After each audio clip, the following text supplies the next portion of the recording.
Hey guys, my name is ehizeextech and you are welcome to a brand new series where we are going to build this elegant website from scratch. So today, we will be building the Netflix app. And of course, it is a project that you can use on your portfolio to help you get a job as a junior front-end developer. We are going to be using the Firebase Auth to perform authentication. And we will be able to create a new user, authenticate the user, and then store the user to the back end. Alright, so here is the landing page of the website. If you are a registered user, all you have to do is to click on the login button located at the top right corner of the screen. And here is it. Click, and then you are going to see the login form. But for example's sake, we are going to register a new user. So, click on the sign up button, also at the top right corner of the screen. Sign in. So here we have to input our email. So for example, I'm going to do daisy@gmail.com. Simple as that. And then hit the get started button. When you hit the get started button, you will realize that a new password field comes out, and as well, a new button over here called sign up. So what I'm going to do right now is to input my password, ABC123. That will be the new password, and then I click on sign up. Can you see? Now we are logged into the website. So here we have the navigations at the top. And when you scroll down, we have the movie rows. And we can do something like this. Take a look. You can move them to the left or to the right. And when you hover on the movie trailer pops up, including the like button, dislike, and the rest of the buttons. This is extremely awesome, and I like it. So we can scroll down, and as well, you can move each row here like this. Do you see? And then we can decide to play the movie. Take a look. So right on the movie player component, we will be able to download the movie. Take a look. This is extremely awesome and I like it. We can decide to mute the volume. And here we can also watch it on different picture mode. Something like this. Can you see now? We can decide to change the playback speed. You have all of these options over here. Let's hit on the back arrow to move back to the home page. Do you see? So this exactly is what we are going to build in this series. Okay, so one thing you have to know is that the whole of these movies are all coming from the movie database, which simply implies we are going to make use of the TMDB API with the help of Axios to make API calls. And as well, we will use Redux as the state management tool. We are going to stylize the application with styled components. Indeed, you are going to learn some cool stuffs. To proceed, make sure to smash the like button, do well to subscribe, and let's get started. Welcome back everyone. In this section of the course, we will go ahead to start building the Netflix clone. And as usual, we are going to start from scratch to install a new React application. So right within the desktop, let's quickly create a new directory called Netflix clone.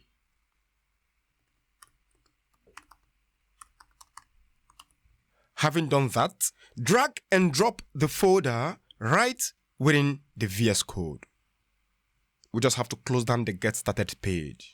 Alright, so I'm just going to say yes and then close down this page.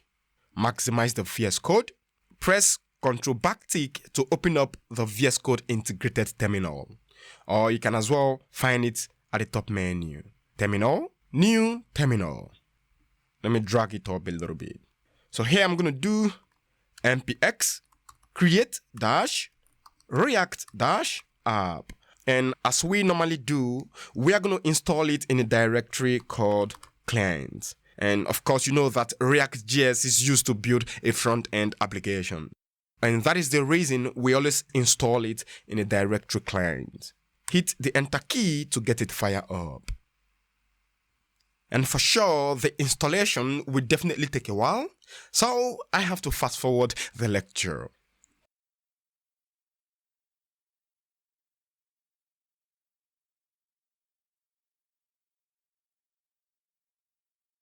ReactJs installed successful. So here I'm going to do npm start.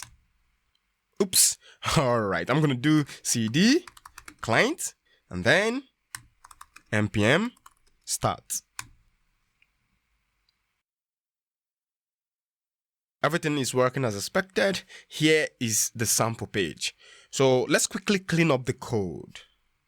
Back to VS Code. Here is the client. Open up the src. We do not need the setup test.js. Select, press down the command key on your keyboard, and then tap the trackpad to select. Report web vitals, logo.svg, apptest.js.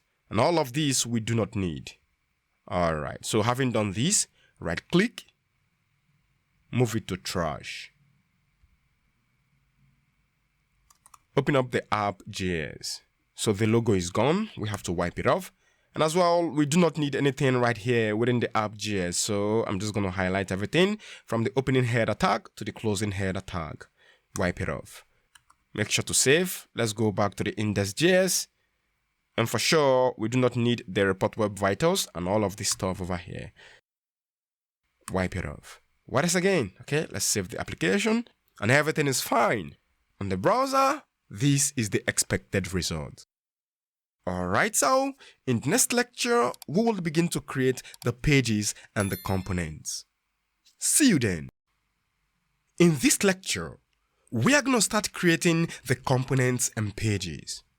So right within the src, we are going to create first a new folder called components. Another one right within the src, and I'm going to call these pages. Another one, and this will be called UTs. And lastly, this will be called store. Good. So right within the pages directory, we are going to have pages like the login page, movie page, sign up, and many more. So let's do that quickly.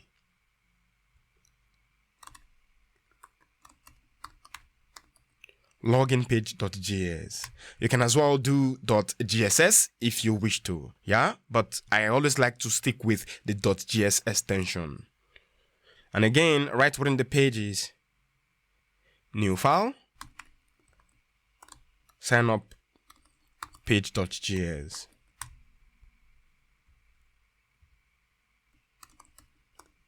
Player.js. So that will be the movie player component or page, so to say. Here we're going to have tvshow.js.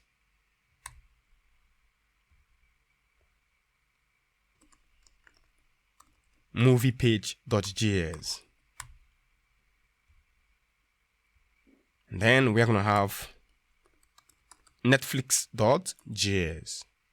Alright, so having created the pages, let's quickly create the related components.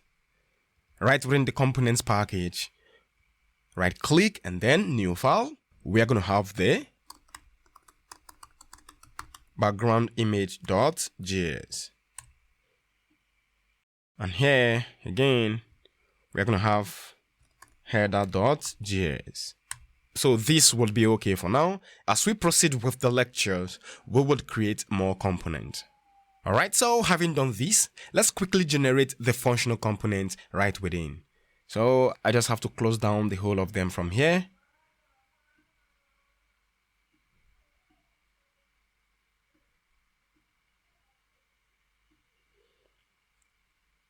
Close down the components, and then within the login page, I'm going to do refce. Boom, just like that.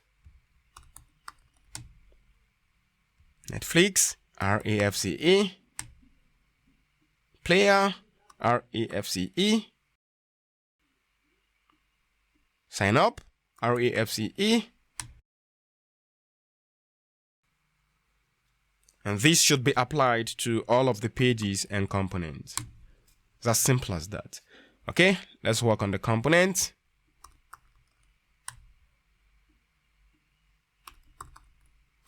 All right, now we are done setting up the pages and components.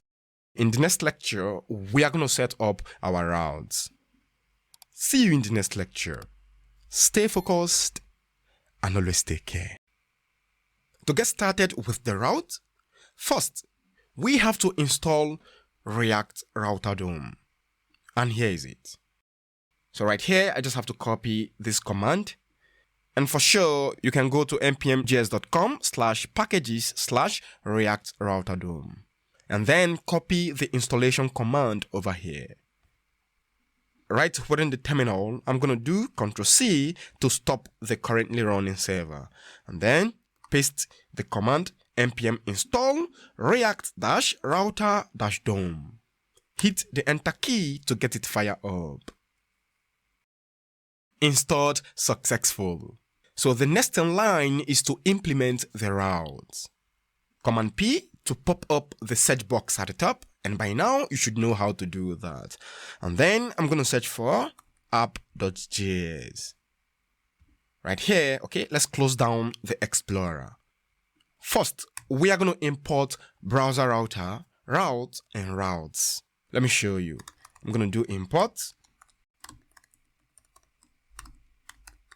browser router, comma, routes, and route, just like this. All of these packages will come from React-Router DOM, just like this. All right, so having done this, let's quickly set up the routes.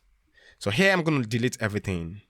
Okay, so because we want to wrap up the entire application right within the browser router. So I'm going to do browser router, and boom, this will serve as the parent node for now. So right within, we are going to have the routes.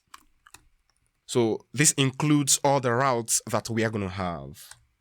And right within the routes, we are going to specify individual routes. Yeah, so I'm going to do route like this.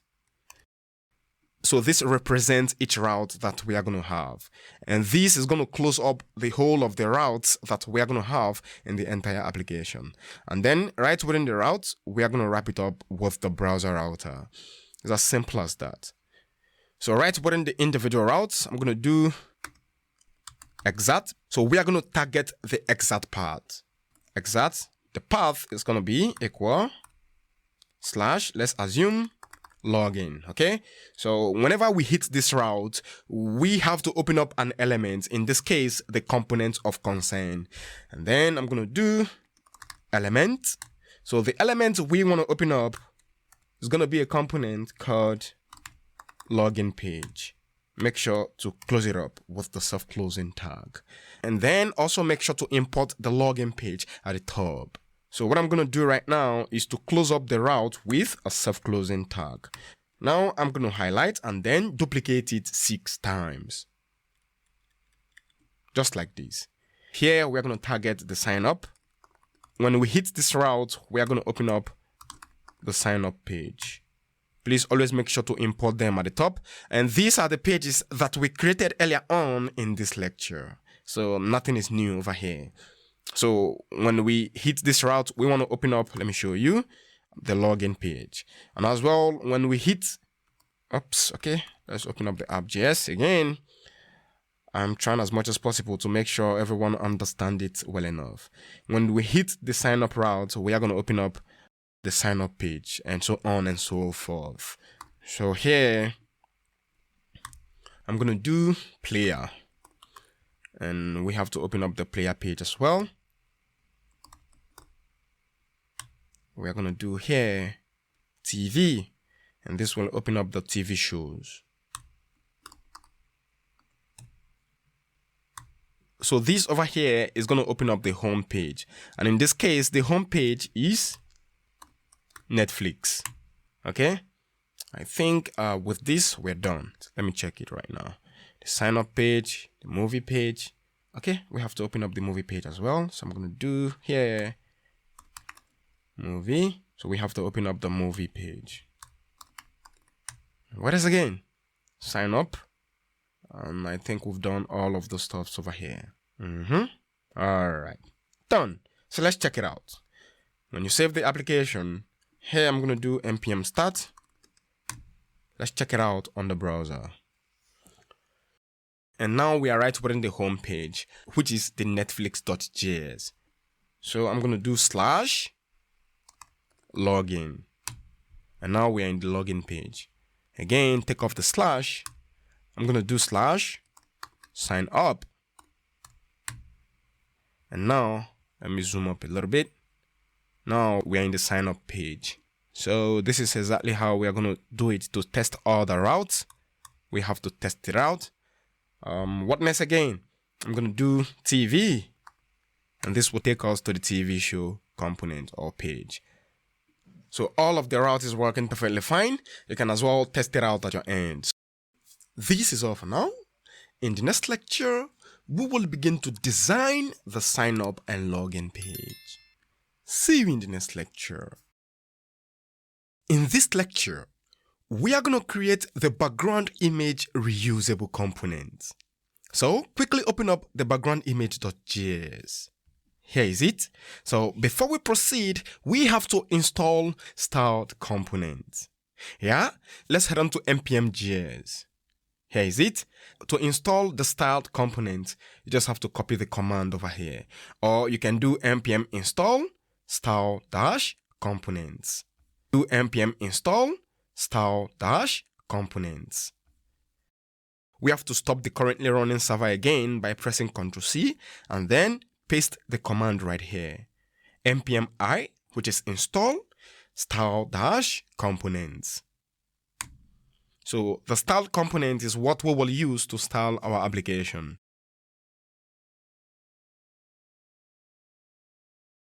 Basically, style component is a React-specific CSS in JS styling solution that creates a platform for developers to use their actual CSS code in styling their components.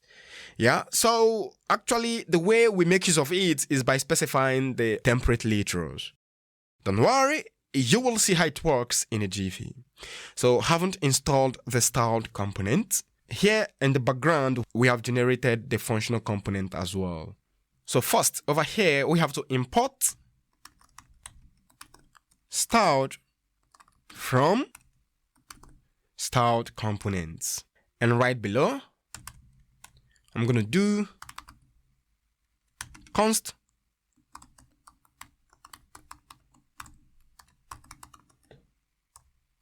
background container equal styled.div. So this exactly is how to use the styled component.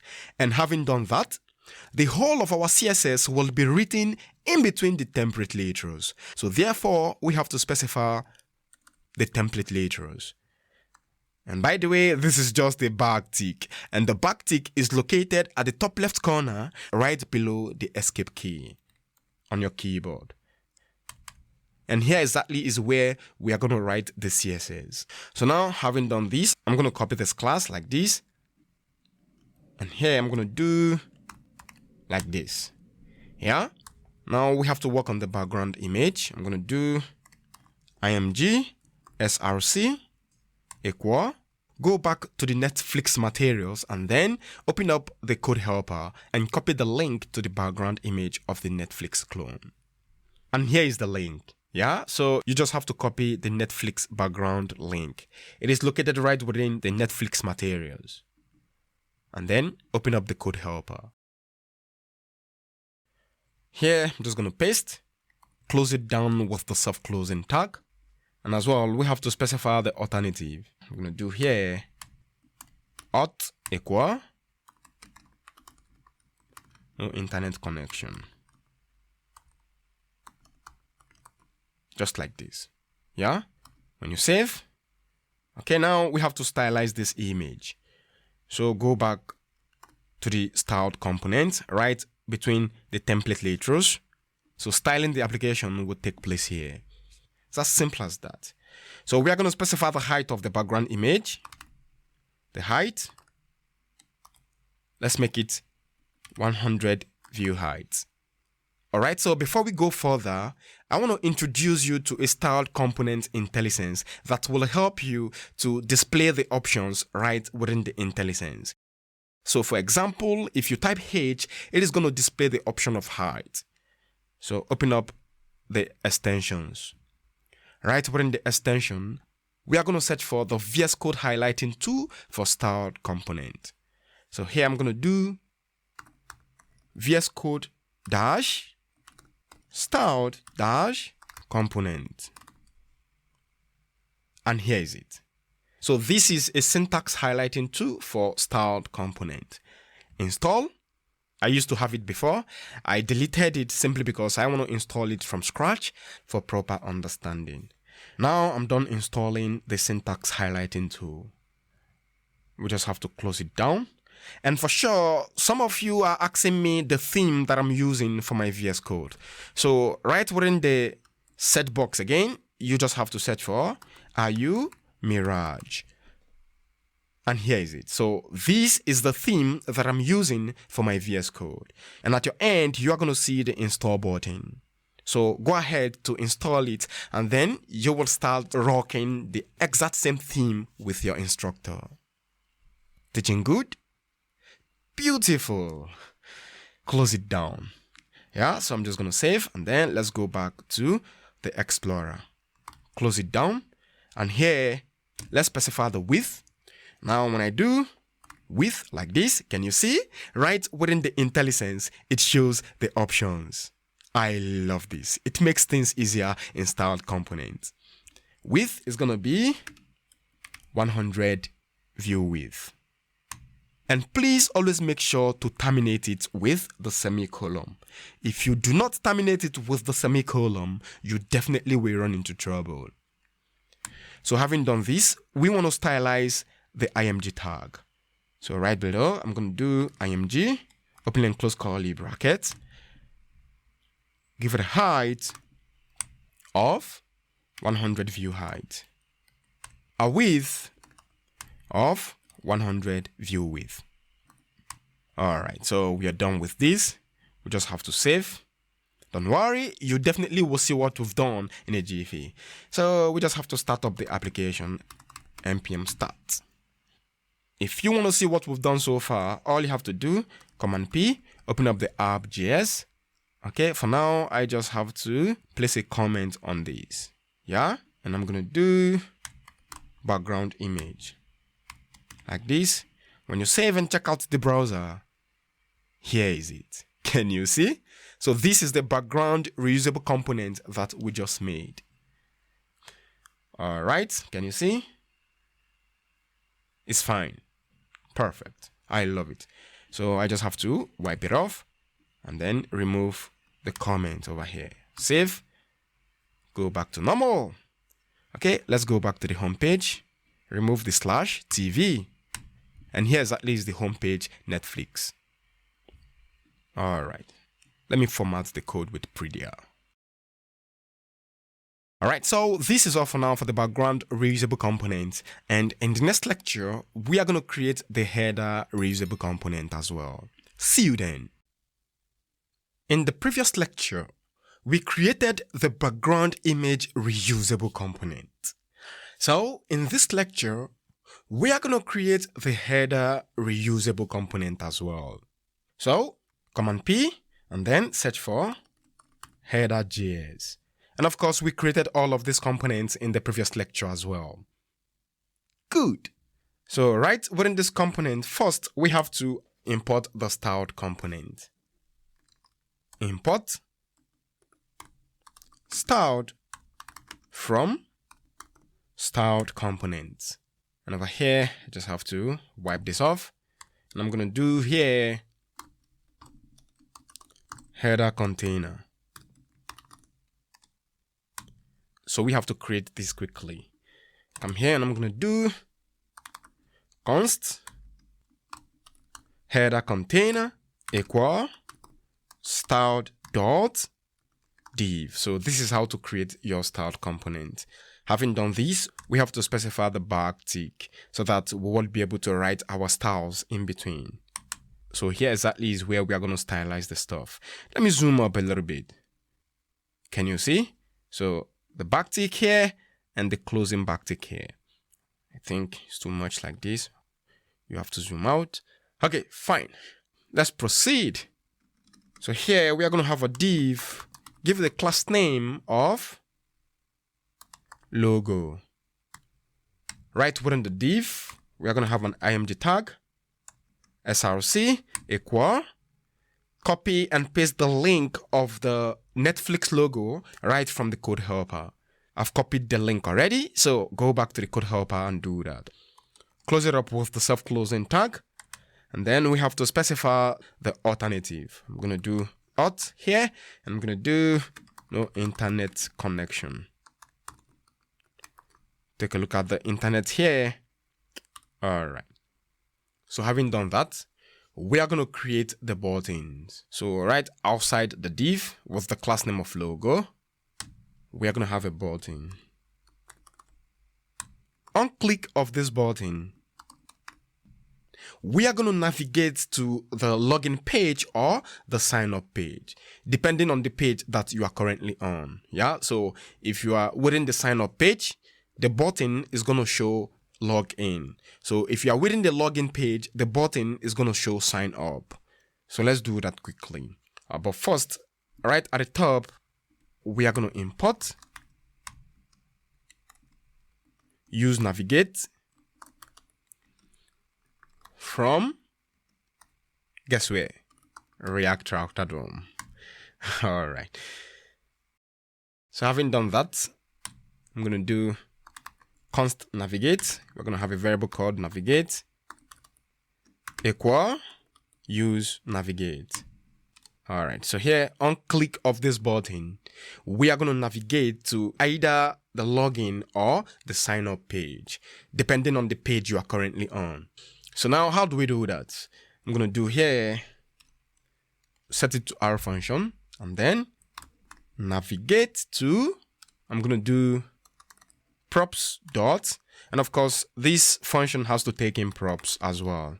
So we are going to use props to change the functionality of the button as well as the test. So I'm going to do, if props.login is equal true, we are going to navigate to /login. So in this entire application, whenever you hit this route, you will always navigate to the login page. And for sure, we did it in the previous lecture. Here is it. Yeah, so whenever you hit this route, you will always navigate to the login page and the rest of the route as well to their corresponding components or pages as well. So that's it. And else here, we are going to navigate to the sign up page. Close down the button. And right between the button, we also have to change the test as well. Let me show you. I'm going to do here props.login. So if props.login is equal true, what we are going to do is to show the login test like this. Log in. Yeah. So else we are going to change the test in the button to sign in. Nothing tricky over here. Yeah. Let's begin to stylize this component very quickly. So here in between the backtick, we are going to have it display flex, justify content, space between, align items to center, and the padding is going to be 0.4 Having done that, we have to stylize the logo. So right within the logo, we have to stylize the img, which is the img tag that displays the logo. And here I'm going to do img, give it a height of 3rem. The cursor is pointer. Now let's quickly stylize the button. Go outside the brace right here. I'm going to do button, this button over here. Give it a padding 0.5 rem and 1 rem. The background color, let's make it red. The border is going to be none, and as well the cursor pointer. the font within the button is going to be white, which is this guy over here, the login or the sign in. Border radius, let's make it 0.2 rem. Guys, this is exactly my specification, so you can decide to change the style at your end to suit your own specification or opinion. The font width is going to be, let's make it bolder. And lastly, the font size, 1.05 rem. Beautiful. Save. Let's quickly check out what we've done so far. Open up the app.js. Right outside the route, we are going to render the header. Here is it at the top. This is just for example sake. Save. It says props is not defined. What we have to do right now is to go back to the header. Can you see? This is supposed to be props. Okay. Save. Here we have the logo and here we have the sign in. So when you click on this sign in over here, you are going to be redirected to the sign in page. Take a look at it closely. We are right within the home page, which is the Netflix page. Now, when I click on the sign in, take a look. Now we have been redirected to the sign up page. So the idea is simple. If we are in the sign up page, this text over here will be changed to log in. So if we are in the login page, the text within the button will be changed to sign in. Right now, you may not experience such functionality simply because we have not implemented the sign up page and the login page. Let's do that in the next lecture so that we can have a fully functional login and sign up page. See you in the next lecture. Welcome back, everyone. In this lecture, we are going to create the sign up page. So right within the VS Code, let's quickly open up the Explorer. And then open up the pages, sign up page component. Over here, we are going to import the necessary files that is needed. First, we have to import the styled component. Import styled from styled components. And here we are going to import the reusable header component. Import header from, we have to target the components / and then header.js. It's as simple as that. And again, we also have to import the reusable background component. Import background image from components / background image. Okay, one more thing. We also have to import the useState hook because we are going to make use of it. All right, now we are good to go. So over here, I'm going to wipe off this. Then I'm going to render the container class. Now we have to do const container equal styled.div and then specify the backtick. Then we are going to take in the CSS over here. So friends, I want you to take note of something here. You see this guy over here? These should be in Pascal naming convention. Yeah, so it implies you capitalize the first letter of every word. And here is capital letter C. Good. Right within the container, we are going to render the reusable background image class. Close it up with the self-closing tag. So here we are going to have a div. Let's give it a class name of content. Right within the content, we are going to have the reusable header. And what I'm going to do right now is to specify the login prop over here. Let me show you. Open up the header. Can you see? Here we're already taking props. So we are passing the login down into this component. So if props.login is true, we are going to open up the login page. And else, we are going to open up the sign up page. That's simple as that. And as well here, if props.login is true, within the button, we are going to show login. And else, within the button, we are going to show sign in. It's as simple as that. So now we have passed down this login props right into the header component. Teaching good? Beautiful. All right, here, we are going to have a div with the class name of body. And right within the body, we are going to have another div give it a class name of test. And then we are going to have a h1 tag.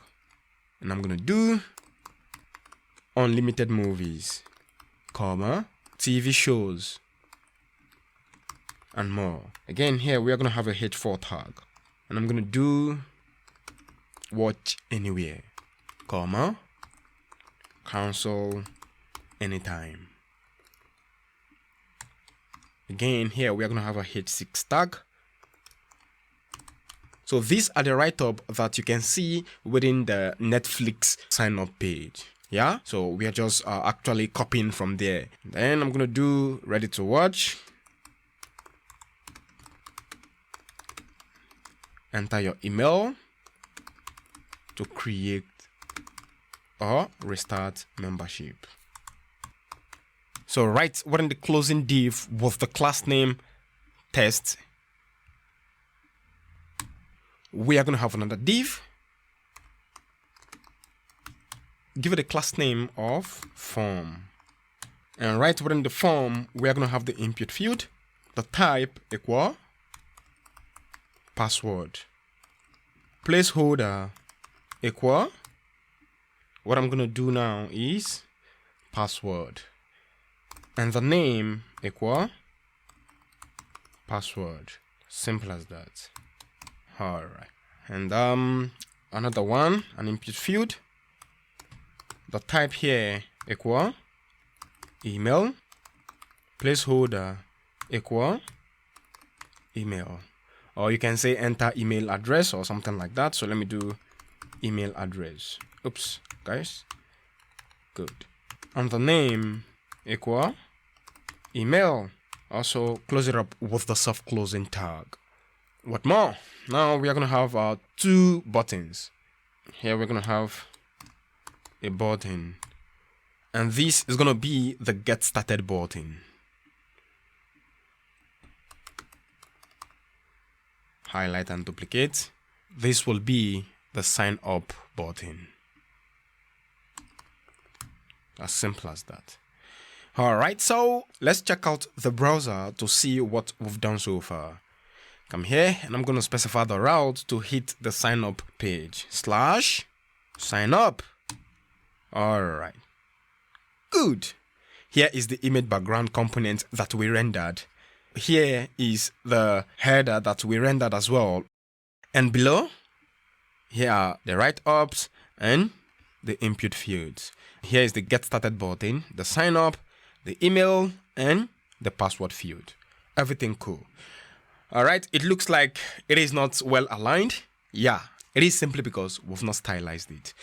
So let's quickly stylize this component to have it look nice. Go back. The idea here is to place all of these stuffs on top of the background image. As you can see, even the header is right below the background image.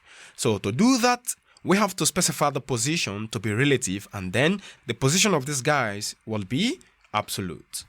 So come here and I'm going to do position relative. Having done that, the content, which is this guys over here, can you see everything right within? We are going to make it absolute so that it can go right on top of the background image component. I know you understand what I'm talking about. You're indeed a smart guy.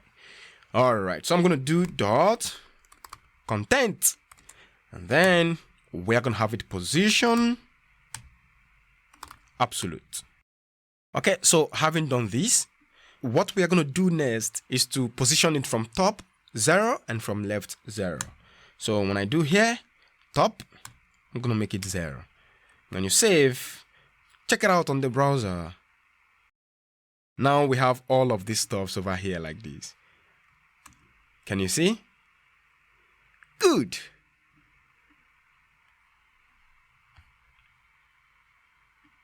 So I'm going to do from left, let's make it 0. So when you observe the screen, you will realize that the brightness of the background is quite high. Yeah, so we are going to make it a little bit dimmed so that what appears on the top can be more visible, such as these stuffs over here. Okay, so what I'm going to do next is to specify the background color, and I'm going to do RGBA 0,0,0,0.79. This is my own specification, right? So you can do something else at your end. When you save and check out the browser, can you see? Now we have a dimmed background. Let me show you. Let's take this off again. Save. When you reload, you will realize that the background becomes so bright. So when you release this guy, save, now it becomes dimmed a little bit, but it appears on the top for now. Can you see? I don't know if you can see these. Okay, let's stylize it to fit the screen. Let's give the height 100 VH, the width 100 VH. And you can recall that this is the actual dimension of the reusable background image. So we are just calling it here so as to fit to the screen of the background image. When you save on the browser, we still have something like this. And I don't know why. Oops, this is supposed to be 100 view width, like this. And you can recall that this is the actual dimension of the reusable background image component. Yeah, so we are bringing it here so as to fit to screen. Save, check out the browser, and here is it. So one more time, let me show you what this guy does. When you comment it out, save, now you can realize that the background becomes so bright.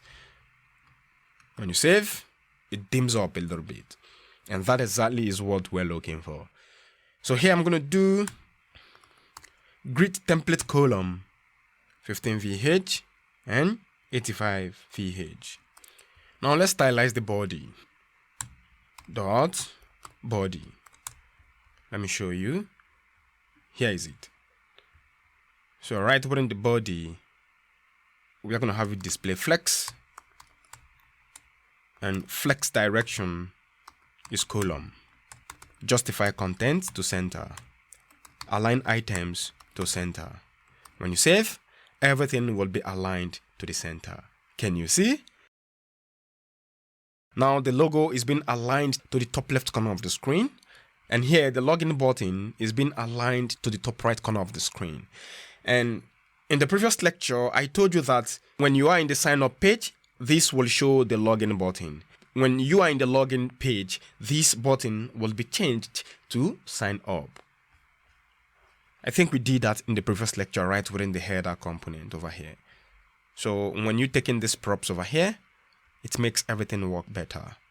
This guy over here. So it means that we've passed the login props to the header. So here it shows that props.login equal true. So that button, the right up within the button, here will be changed to log in, and else it is going to change to sign up.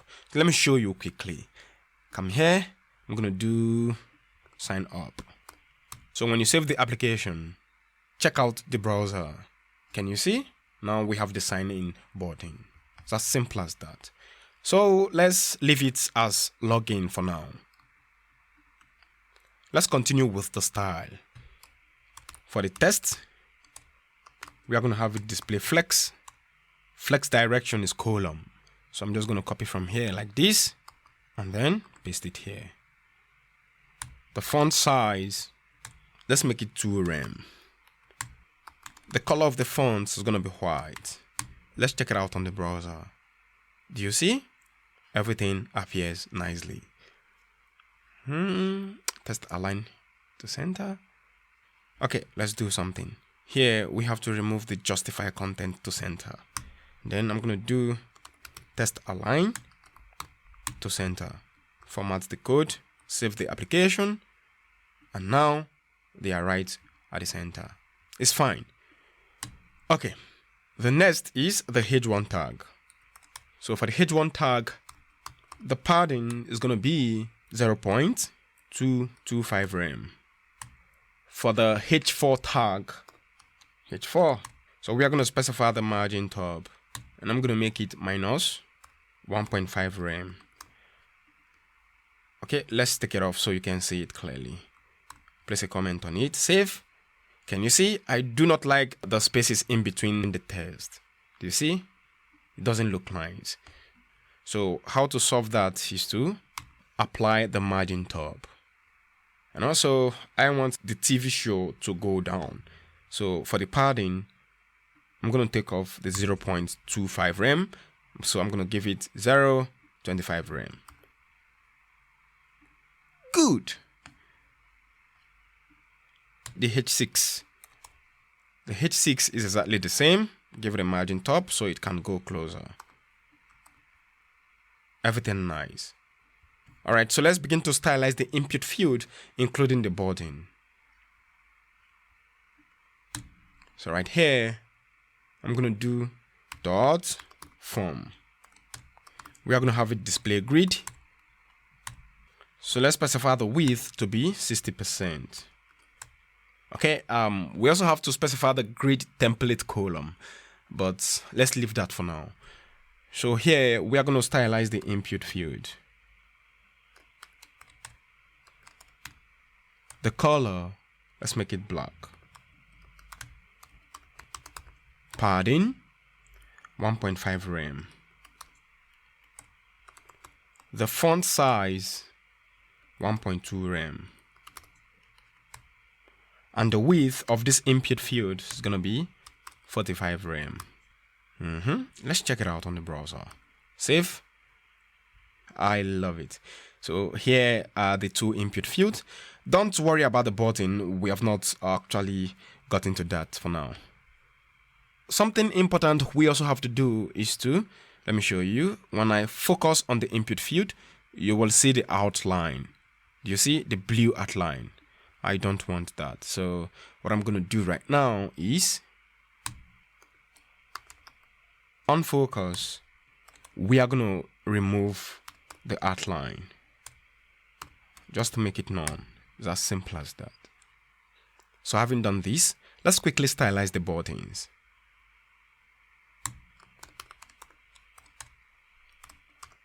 Give it a padding of 0.5 rem, 1 rem. Make sure to terminate it with the semicolon, and then the background color, let's make it red. The border is gonna be none. Cursor, let's make it pointer. Let's save and see what we have. Okay, let's wrap it up now. The color, let me show you. The color of the font right within the button. For example, the get started and the sign up. Let's make it white. The font size, let's increase it a little bit, 1.05 rem. And the width of this button is 10 rem. Save. Check it out. All right. But this is not the expected result. So now we have to get the expected result. What we are going to do is to hide the password field and show the email. When the user key in the email and hit on the get started button, the password field will appear, and as well the sign up button will appear. Let me reiterate. The intention is to hide the password field and the sign up button. So at first, what you are going to see is the email field and the get started button. So when you key in your email and hit the get started button, the email and the get started button will disappear, and then the sign up and the password field will show up. Let me show you what I mean by that. So scroll up. Now we have to implement it with the use state. And remember, we imported the use state earlier on. We have to declare the necessary state variables to be used. I'm going to call it show password, comma, set show password equal to use state. So the initial state is going to be false, like this. Now let's condition the input field. Open up the curly bracket. So if show password is equal to true, we are going to show the password field. So what I'm going to do is to copy the password field like this, highlight, cut, and then paste it in between. And else, we are going to show the email field. Cut and paste it here. It's as simple as that. When you save, check out the browser. Now you no longer see the password field. Yeah, so you have to type in something right within the email field and hit the get started button for the password field to show up. It's as simple as that. So now let's place a condition on the buttons so that everything begins to function perfectly fine as expected. Quickly, let's format the code. And here we're going to have another curly bracket. So I'm going to do if show password does not exist, we are going to show the get started button. Cut and paste it here. And else we are going to show the sign up button. When you save on the browser, now everything appears like this, but we also want it to appear at the top right corner of the input field. So now come here and let me show you what we have left. All right, within the form, we have to specify the grid template column, a curly bracket, a parenthesis, and a curly bracket right in between. So I'm going to do show password. If show password is true, and here we are going to have one F arrow, and then here we are going to have one F arrow. We're trying to partition the columns, right? And else we are going to have two FR and one FR. When you save and check out the browser, and there are these. Can you see? Everything appears as expected, perfectly in good shape. So let me try to key in my email. I key in my email, and then I hit the get started button. For now, nothing happens. Okay, so let's go back and implement the onClick right within the get started button. Scroll up to where we have the get started button. So onClick on the get started button, we are going to change the initial state to true, right? So it's more like true or false kind of vibe right now. So now I'm going to implement the onClick on the get started button. OnClick of this button, we are going to call the setter function to update the initial state, set show password. And we are going to set the initial state to true. So we are going to update the initial state to true. In this case, this guy over here.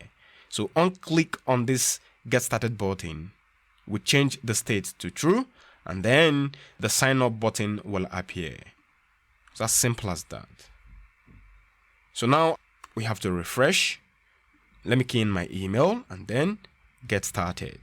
Do you see? When you hit the get started button, the password field appears and the sign up button appears as well. And here you can key in your password.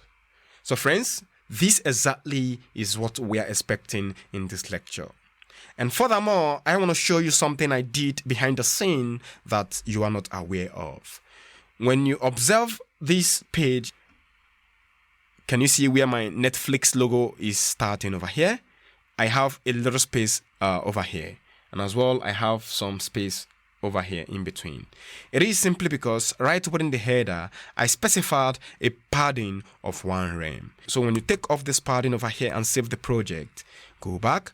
Now you do not have any space in between the Netflix logo and the button. So this doesn't look nice like this.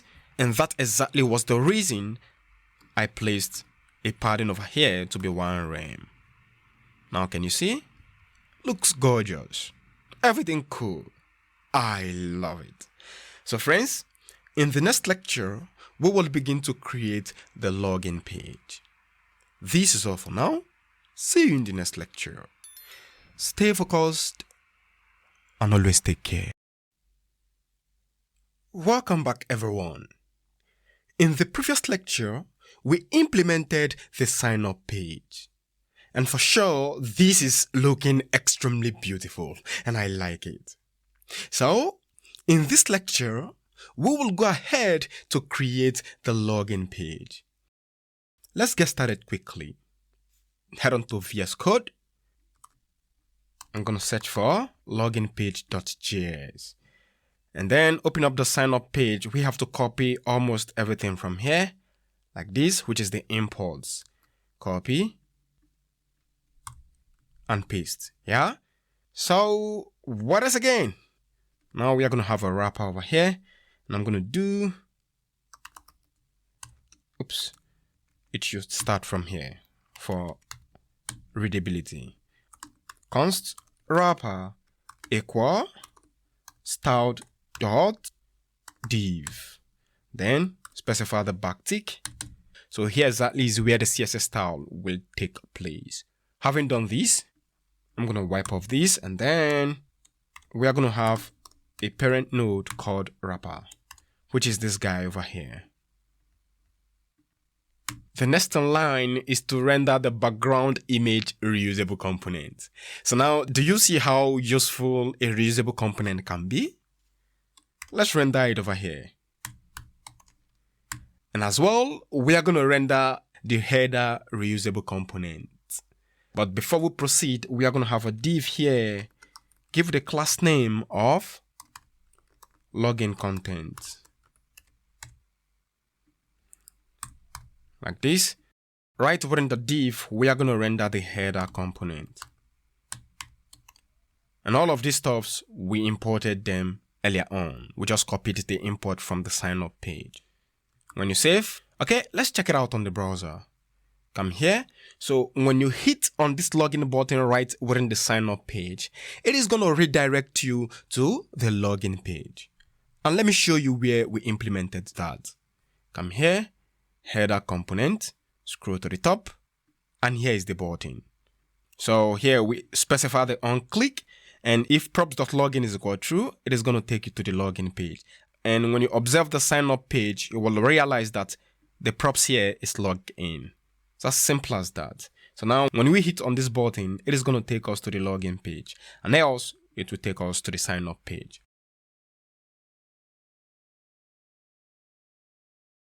Log in. And here we have rendered the background reusable component. And below is the header component. Don't worry, when we begin to stylize the application, everything here within the content will be placed at the top of the background image reusable component. Let's continue quickly. Sorry, right after the header, we are going to have a div with the class name of form. So right within the form, we are going to have another div, give the class name of title. And right within the title, I'm going to have a h1 tag over here, and I'm going to do login. It's as simple as that. All right, so right after the closing div of class name title, we are going to have another div, give the class name of container. And right within the container div, we are going to have the input fields. Input type is equal text. Close it up with the self-closing tag. And here I'm going to do placeholder equal email. So you will realize that I have been using the double quote and the single quote. It doesn't necessarily matter. Yeah, so let's continue quickly. What I'm going to do right now is to duplicate this input field. Highlight and duplicate it. Then I'm going to change this one over here to password, because this will be used for the password field. Here I'm going to do password. And right after the input field, we are going to have a button, which is the login button itself.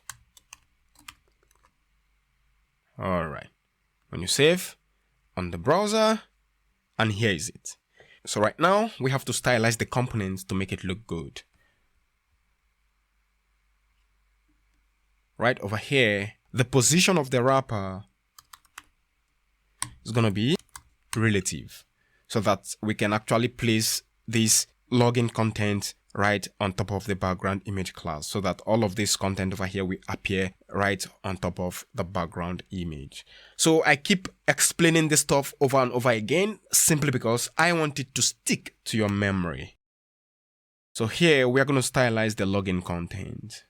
Just have to copy dot login content, open and close curly bracket. So now the position is going to be, guess what? Absolute. All right. So from top, let's have it 0. From left, let's have it 0. So this, in simplicity, will keep everything within the content right on top of the background image component. And here is it. Can you see? Now everything is right on top of the background image component. All right. So let's give it a height of 100 view height and the width 100 view width as well. And for sure the background is going to be the same, so I just have to go to the sign up page and then scroll to the bottom, and I'm going to copy everything right here. We don't have to waste time doing this stuff over and over again. I'm sorry about that. I just have to do it at first, but it didn't come to mind. Save on the browser. Good. All right. Having done that, we have to stylize the form container.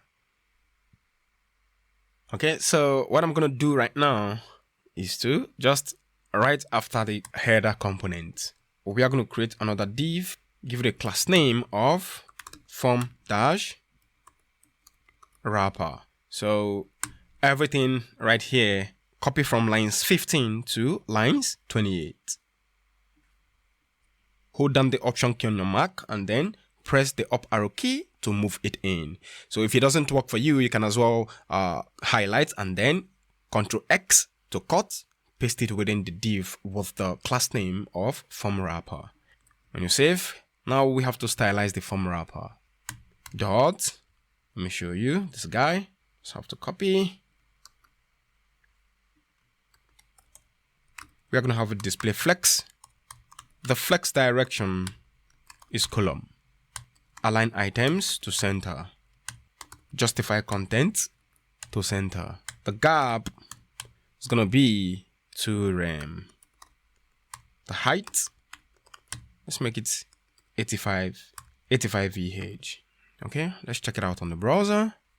All right, you may not see it clearly, but right now the stuff is gradually taking shape. All right, so let's stylize the form. Dot, let me show you the form. This guy over here. I just copied and paste. Okay, we are going to have a display flex, flex direction, column, align item center, justify content center. So what I'm going to do right now is to copy everything from here. I'm going to copy from lines 44 to 48. Copy and paste it here. Save. Let's check out the form. Okay, everything looks the same. Don't worry. We're going to improve it. So the background color of the form.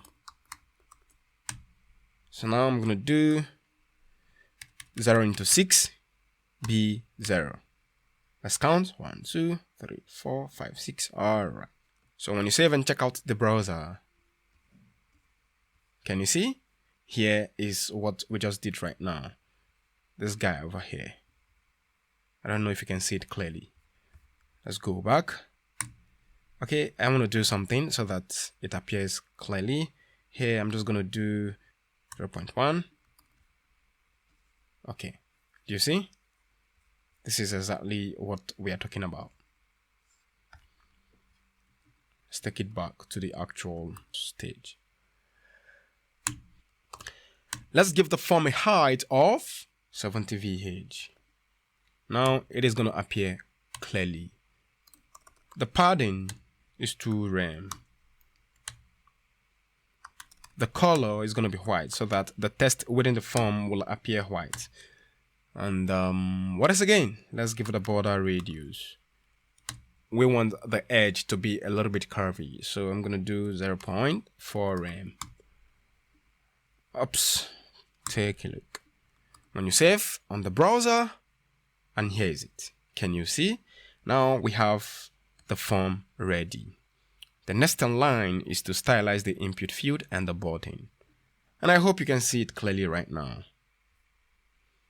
Okay, the next is to stylize this container so that we can target the input field. Dot container.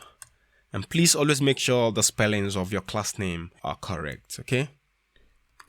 Display flex, flex direction, column. The gap, let's make it 2 rem. I think that's all for the container, so let's target the input field. Here we have the inputs. I'm going to show you in a jiffy. Scroll to the top. Here is the div with the class name of container, and right within the container we have the input fields. So we are going to target the input fields right now and then stylize them. Give the border radius of 0.4 rem. Padding 0.5 rem. Here we're going to have 1 rem. The width is 25 rem. The height is going to be 3.4 rem. So let's save and check out the browser, and there it is. Can you see? It looks absolutely fine. I love this. Absolutely. This looks nice. Okay, so again, we have to take off the outline. Can you see? When I place my cursor on it, you are going to see this blue outline. So it's quite easy to do that. I'm going to do outline. Let's make it none. Save. Here on the browser, when you place your mouse again on it, it appears nicely. So let's stylize the button, the login button. So for the button,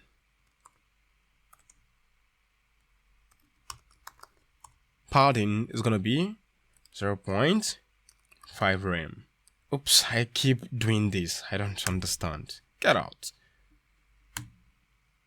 The background color, you can make it red. Simple as that. Border, none. The cursor is pointer. Border radius, 0. We have to give it a border radius that is as same with the input field. So I'm just going to copy this guy, 0.4 rem. Okay, let's see. Good. Now we are going to give it a height and the width. 3.4 rem. The color is going to be white, which is the font, the text written within the button. Let me show you. This guy over here. And what else? We are going to do font width. I'm going to make it bolder. The font size, I'm going to make it 1.05 rem. I think that is all for now, right? Let's save and check out the browser. Good. Everything appears as expected, and I love this. So now, when you observe the top right corner of the screen, you will realize that the button is showing sign in. So when you click on this guy over here, it will redirect you to the sign up page. Here is it. Can you see? And here now we are going to see login. When you click on the login, it redirects you to the login page. And of course, this exactly was where we implemented it. Yeah, so you can go over the lectures to understand it well enough and get it stick to your memory. So let's see if there's anything to do here within the login component or login page, so to say. Think everything is cool. Alright, so this is all for now, and in the next lecture, we will begin to implement the authentication using the Firebase. And I can assure you, it is going to be nice.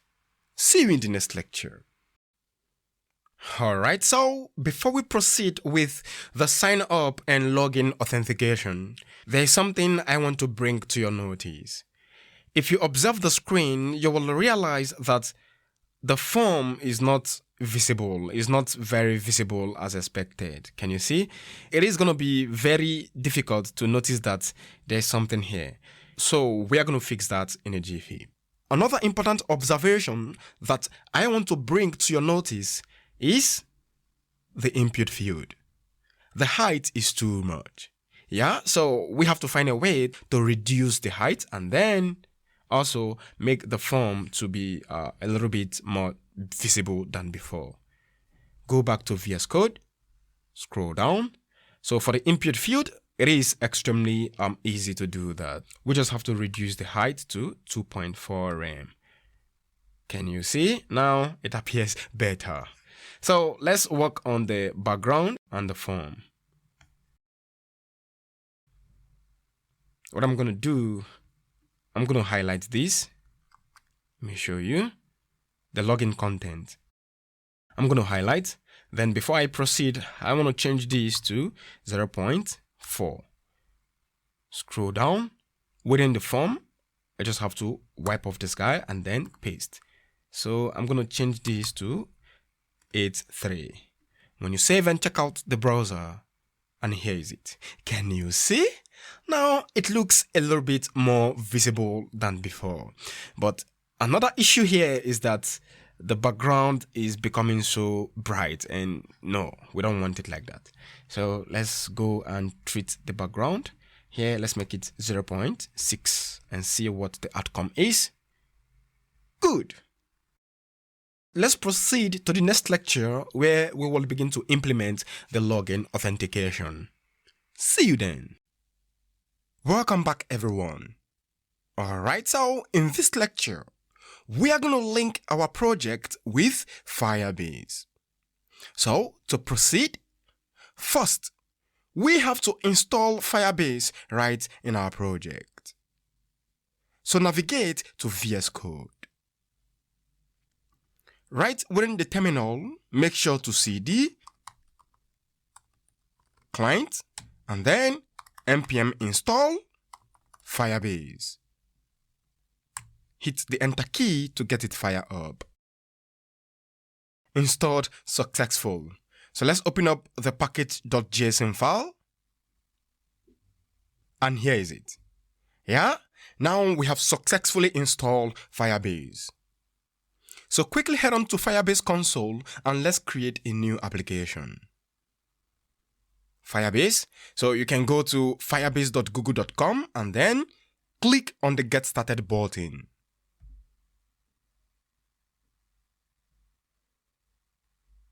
Let's add a new project. So I'm going to call it Netflix project. And then continue. Again, continue. Here we are going to leave it as default account for Firebase. Let me show you. Click here. You are going to see create a new account and then select default account for Firebase. Then create a new project.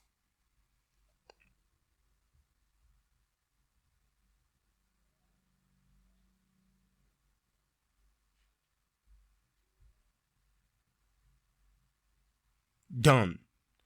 And now we've created a new project. We have to continue. And over here, we are going to select the web-based component. Yeah, so we are going to select this guy over here. Let's create a web-based component. And now here, we are going to give the application a nickname.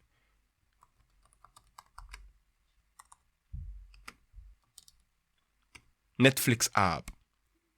You can decide to set up Firebase hosting for this project, but don't worry, maybe we're going to do that later. Now click on register app.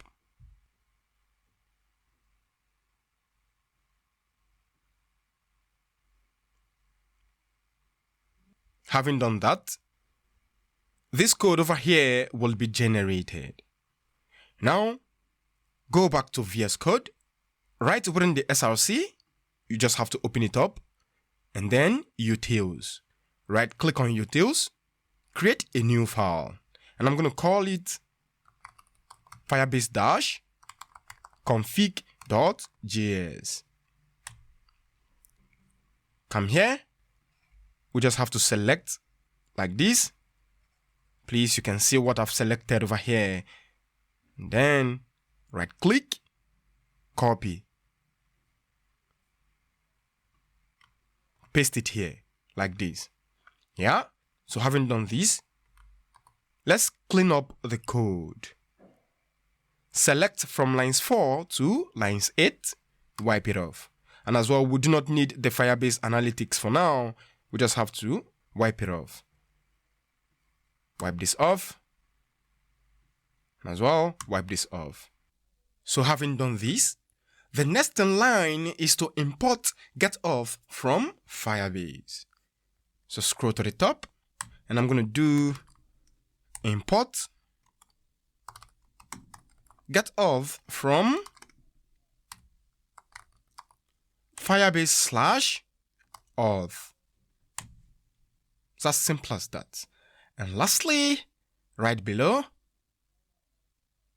we have to export this module. I'm going to do export const Firebase auth equal getAuth. And then we are going to pass in the app right here. It's as simple as that. So with this, we have successfully linked the project with Firebase. So quickly, let me walk you around the Firebase console so as to get familiar with it. So note that we copied this boilerplate over here. Yeah, so the next in line is to continue to console. At the bottom left corner of the screen, you are going to see this button over here, continue to console. And right within the console, you have to open up the build and then authentication. Click on get started. So click on email/password. So we have to enable here and then save. All right. So you are going to see this green tick over here. And then what else again? Proceed to users. So here exactly is where all the user will be stored, okay? When a user signs in into our application, his or her credentials will be stored here, which implies the password and the email. It's as simple as that. All right, so this is all for now. And in the next lecture, we will begin to implement the sign up page. And then the users will be able to sign up to our project and begin to log in. It's as simple as that. Welcome back, everyone. All right, so let's proceed with the sign up page. VS Code, sign up page.js.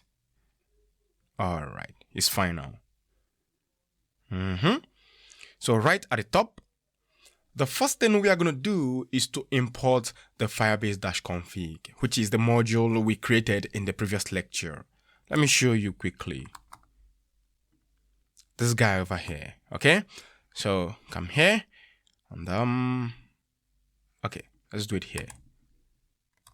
We are going to import Firebase auth from utis/firebase-config. So this guy over here, let me show you. This guy. All right, you understand all of these things, I know. Having done this, let's import some of the stuffs that we are going to use.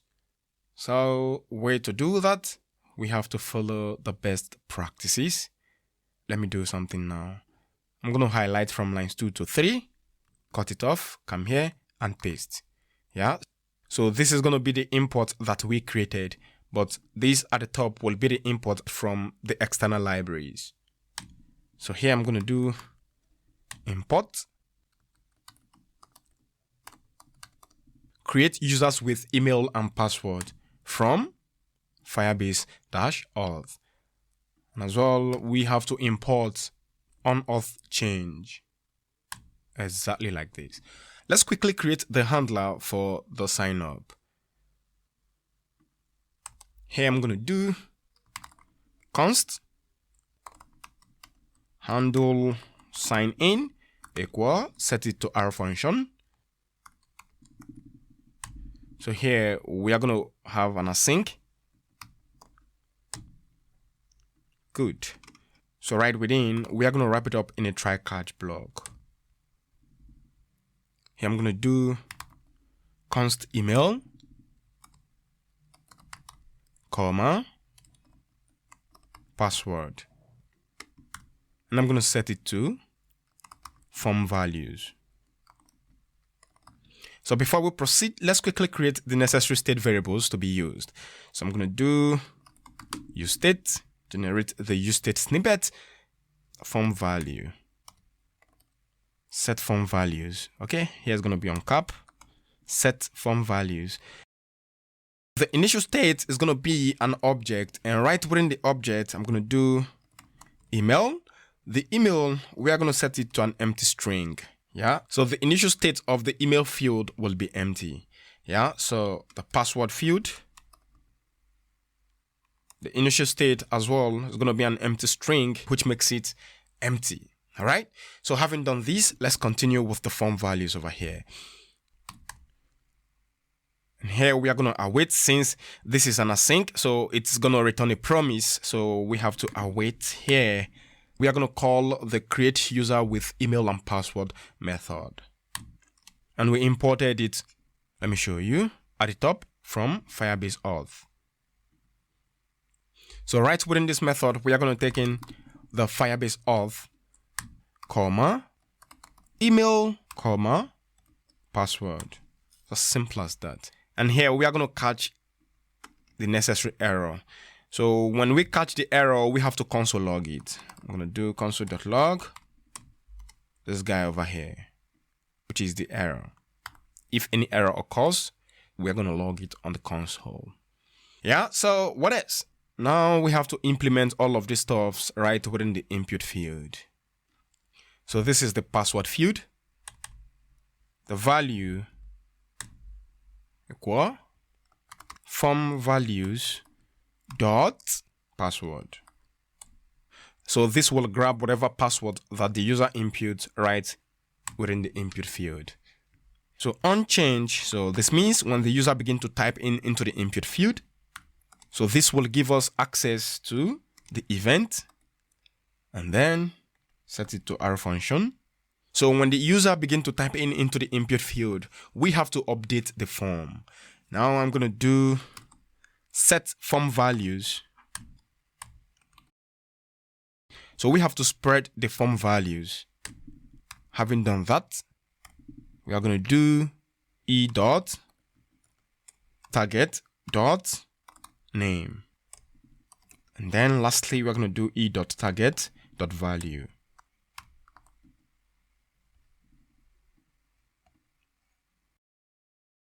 We have to copy everything from the value like this. Copy from lines 40 to 43. Come within the email. So within the email field, we are going to paste, but now we have to change the form value to email. It's as simple as that. Having done this, we have to call the handle sign in function when the sign up button is clicked. So here we are going to specify the on click, and on click of this button, I'm going to do handle sign in. And now you can see that the function is registered. The color of the font becomes so sharp and thick. But when you come here, for example, let's delete, scroll up, you see? All right, everything cool. Save the application and let's test it out. I'm going to do npm start to start up the project. So I will prefer to drag the Firebase down here so that the application will be here. All right, so let's navigate to the sign in page. My email is going to be ehizeextech@gmail.com. Click on get started. The password, I'm going to do 123 ABC. Let's sign up. Let's check it out if truly we have signed up. We have to refresh the console here to see. Good, guys, everything works as expected. Can you see? Now, ehizeextech@gmail.com. Everything cool. All right, so the next in line is to redirect the user to the home page when the user sign in. Yeah, so after signing in, when the credentials are correct, when you hit on the sign up button, the application should be able to redirect you to the home page, which is the Netflix page. Go back to VS Code, and over here, scroll up. So right at the top, we are going to import. What the hell is this? Let's wipe it off. Save. Now let's go back and check it out again. I want us to be exact here. Let's assume Mike at gmail.com. Get started. Password 123 ABC. Hit on sign up. Go back to the console. Refresh. Good. It still works as expected. So that import over here is unnecessary. Yeah, so now we have to import use navigate from React Router DOM. And after that, we're going to do const navigate equal use navigate. Of course, it is a function. Yeah, and having done this, now come down here and let's set up the authentication. I'm going to do on-off state change. Let me show you. This guy that we imported from Firebase Auth, we are actually performing authentication over here. On-off state changed. We are going to do Firebase, comma, and then we are going to pass in current user. So this will help check the current user that have signed in. So when the current user sign in, it will redirect the user to the home page, which is the Netflix page. That exactly is the intention. So here we are going to put a check on that. So I'm going to do if current user. So if there's a new registration, yeah, we are going to navigate to the home page. Don't worry, I'm going to explain that in a jiffy. Const use navigate equal use navigate. Guys, let's change these to navigate. This sounds better. Navigate. So here we are going to do navigate. After keying in your email and password, so here we are going to check if you are the current user. If you are the current user that signed up right from this page, you will be redirected to the home page. Don't worry, we are going to do that in a jiffy so you can see it. So when we specify this slash over here, it means you will be redirected to the home page. Can you see? Slash, it means you are going to the Netflix page. And over here it says identifier use navigate has already been declared. Let's see what happens over here. Const navigate equal use navigate. Guys, look, we have messed something up. Here we have to wipe this off, and I'm sorry about that. Save. All right, use state is defined but not used. Why? It's used. Okay, probably not in this page. That is found in the login page. Yeah, don't worry about that for now. Save. On the browser, can you see? Now we have been redirected to the Netflix page. All right, let me show you quickly so you can understand it well enough. Go back to the console. I want to delete all of these users. Delete accounts. And here we have to also delete account. Make sure to refresh and you see nothing is here for now. Go back to the app, refresh. Now we have to navigate to the sign up page. Now take a look. When I sign up with a new email, it is going to redirect me to the Netflix page. I'm going to do here john@gmail.com. Get started. I'm going to do 123 ABC and then sign up. Now we have been redirected to the Netflix page, and that exactly is the intention. Yeah? Can you see? All right. So we are done with the sign up page.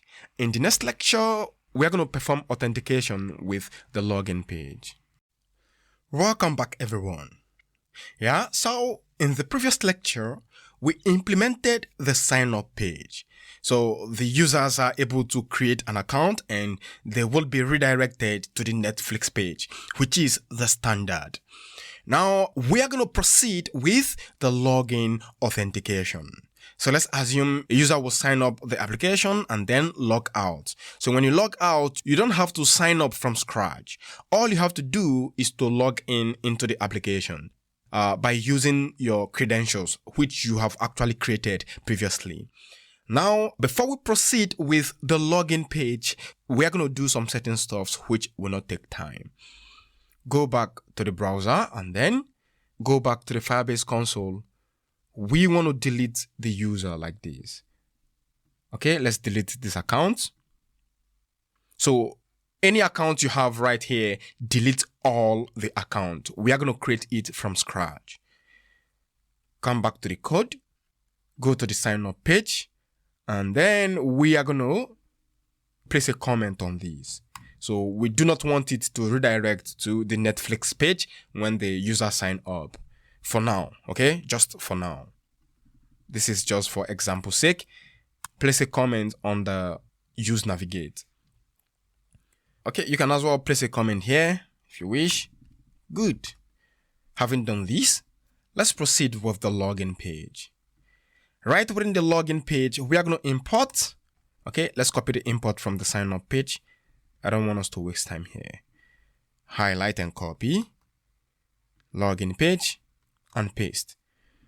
Now we do not need the create user with email and password. Previously we created the users and we do not need it anymore here. So what we need right now is sign in with email and password. And here is it. And all of this stuff, place a comma right here and it will be imported from the Firebase Auth. And of course we created this module previously. Having done this, also we have to import the use navigate. Let's copy from here and paste it here. Take off the comment. All right, so we also have to import the use state hook at the top. So to do it in a more professional way, what I'm going to do right now is to separate the import, highlight this, cut it off, come here and paste. So this is the import we made to the external libraries, and these are the imports we made to our own files that we created. This exactly is how to build an application like a pro. And please take note of these. It definitely will help you in the future when you get hired. So now what to do next is to create the necessary state variables to be used. Here I'm going to generate the use state snippet, use state. Then I'm going to do email, set email. This should be on cap. So the initial state of this is going to be an empty string. Here as well, we are going to do use state, the use state snippet, and this will be password. Sorry, like this. Set password. This is going to be on cap. And as well, the initial state is going to be an empty string, which is the login field, right? Let me show you. Come here. /login. All right, so here's the email field and here's the password field. So the initial state will be an empty field like this until the user begins to input their own credentials. Go back to the code and let's get started. Right within the input field, make sure to format the code. Now, all right, so now the code appears nicely. We are going to implement the on change. So when the user starts typing into the input field, we are going to get access to the event. All right. And then first, let's call the setter function to update the email. Set email. And then we are going to set it to e dot, whatever the user is typing in, which is e dot target dot value. And I taught you all of these stuff when we were actually practicing the basic from React 101. So here I'm going to do the value is going to be email. Copy this like this, copy, highlight and copy. come to the password field and paste it here. Format the code with Predia. You just have to hold down the Shift and Option key on your keyboard and then tap F on your keyboard to format with Predia. Or you can as well do something like this. Right click, format document with Predia code formatter. Okay, so here we are going to change it to set password. And here on change, the value is going to be password value. It's as simple as that. All right, so having done this, let's quickly perform the authentication. Scroll to the top, and right here, we are going to do const handle login equal, set it to our function. We're going to have an async, and for sure, it is going to return a promise, so we have to await the promise here like this. And I'm going to do sign in with email and password. All right, within this function, we are going to pass in Firebase Auth, comma, email, and password. And all of these will be wrapped up in a try-catch block. So highlight and cut it off. And then we are going to generate the try-catch block. So right within the try block, we are going to paste. And right within the catch, so if any error occurs, we have to catch the error and then log it into the console. It's as simple as that. Having done this, lastly, we have to perform the authentication to check for the current user, and then if the credentials are correct, we have to redirect them to the Netflix page. And of course, we did that in the previous lecture. Go to sign up page, come here, copy this guy, highlight and copy. Outside this function, please do not do this inside this function. Go outside the function and paste. Now we have to remove the comment, format the code, Shift Option F to format the code. And then now we have to call this function right within the button. So when the login button is clicked, we have to call the handle login function. Save. It says navigate is not defined. All right, it is simply because we did not initialize it. Recall that we imported it over here at the top. Now here, we have to initialize it. And of course, we did it in the previous lecture, and I have to copy. Paste. Highlight. Remove the comment. Save the application, and now everything is working perfectly fine. The code is error-free. But one more thing, you see this import over here? It is an unnecessary import. You may not have that import at your end, so disregard it. Save, go back to the browser, and now let's sign in, because first you have to create an account before you log in. Yeah? So here I'm going to do /sign up. Right, within the sign up page, I'm going to do angela@gmail.com. Get started, and then the password field appears. I'm going to do 123 ABC. Now sign up. So when you click on the sign up button, for now you will not be redirected to the Netflix page simply because we have removed that functionality. Now let's see if we have signed up successfully. Refresh. Now we have created the account for Angela. And having created this account, we have to go back to the login page, /login page. Can you see? So when you go back to the login page, it is going to redirect you to the Netflix page. You know why? Let me quickly explain to you what happens under the hood. Go back to VS Code. So when it gets into the login page over here, it is going to say, hey, I have found a currently registered user.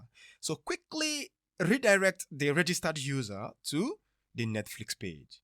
Yeah, so that exactly is what this guy here does. And that is the reason you see that it opens up the login page and then redirects quickly to the Netflix page. So let me show you quickly how to get the results that we are expecting. Go back to the browser and then open up the console. So right within the console, click on this forward icon over here. Go to application. All right, so we have to go to storage, click on storage, and then open up the indexed DB. Here is it. So we have to click this, delete, select again, and delete. So now when we try again to go to the login page, and boom, can you see now? So now let's try to see if we can use this account to log in into the Netflix page. Remember, we have Angela here. You can create any account of your choice. So wipe it off, paste Angela. And here the password is 123 ABC. Click on login to see what happens. Can you see? Now everything is working perfectly fine as expected. Isn't this beautiful? It is extremely beautiful and I like it. So in the next lecture, we are going to try as much as possible to implement the logout functionality. Go back to the code, signuppage.js. This, we have to remove the comments so that everything begins to function perfectly fine as expected. Alright, everything cool. Save, login page. Okay, good. This is all for now and see you in the next lecture. Stay focused and always take care. Welcome back everyone. Alright, so in the previous lecture, we implemented the authentication. And I believe it is working perfectly fine at your end. Yeah, so in this lecture, we are going to implement the top nav so that when a user click on the link, the user will be redirected to the corresponding component. All right, so we do not have to manually do something like this, like sign up. Can you see? So we do not have to do something like this anymore. Yeah, let's quickly implement the top nav. VS Code, Command B to open up the Explorer. And right within the Explorer, we have to open up the Netflix.js. Close down the Explorer again, and then I'm going to wipe off this Netflix over here and give this div a class name of hero. And right within the hero, we are going to display the hero image. img src equal, copy and paste the hero link, which is for the image right within the materials. Don't worry, I'm going to show you in a jiffy. Here is it. Yeah, it is right within the Netflix materials. And then you can open up the code helper and copy it from here. Auth, we're going to do hero image. It's fine, it's no problem. So having done this, here is the result. Good. So now the next in line is to implement the onScroll event. Let me show you. For example, I'm going to highlight this image, duplicate it as much as you can, save on the browser. So do you see now I can scroll from up to bottom, but the actual thing we want to do is to get the result on onScroll. For example, let's assume the application on y-axis. So on y-axis, the onScroll event is equal 0. But when you scroll to the top, the onScroll event will be greater than 0. So we are going to condition it in a way that if the onScroll event of page y offset is 0, we want the initial state to be false. Else, we want the initial state to be true. So when the application is like this on page y offset, the page y offset is going to be equal to 0. And then if it is equal to 0, we are going to set it to false. But when you scroll to the top, page y offset is going to be greater than 0. And if it is greater than 0, we are going to set the initial state to true. Let's implement it so that you can understand it well enough. Go back. Here, we are going to do it right within the component. So now we have to implement the onScroll event. And I'm going to do window dot onScroll. Having done this, we also have to declare the necessary state variables to be used. So quickly, let's generate the use state snippet. And then I'm going to do isCrowd. Here it is going to be set isCrowd on capital letter I.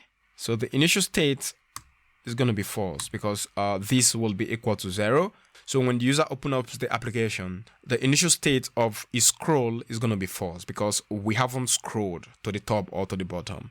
But when we begin to scroll, it is going to be greater than 0. And that will set it to true. Yeah. So what we are going to do now. Okay, fine. Here we have to update the initial state. Set isCrowd. We are going to set isCrowd to window.pagey_offset. So if window.pagey_offset equals 0, the initial state is going to be false. And else, the initial state is going to be true. Yeah? And what else? Now we are going to return window.onScroll equal null. So what I'm going to do right now is to console log isCrowd. So I can show you what it is. Console.log isCrowd. Save. Said use state is not defined. We have to import it at the top. Use state. When you save again, everything works perfectly fine. And on the browser, all right, Alt-I to open up the console. Here on the console, let me show you. Can you see? Now the application on pagey_offset is equal 0. So on the browser, you are going to see false. So when I scroll to the top, the application on pagey_offset is going to be greater than 0. So therefore, the initial state on pagey_offset will be set to true. Let's see. Can you see? When you scroll to the top, it returns true. Top again, the application is true. But when you scroll to the point where the application on pagey_offset becomes 0, it is going to return false. Can you see? Now it is false. When you scroll down again, it becomes true. The top, it hits 0 and it becomes false. So basically what we are doing is true, false, true, false.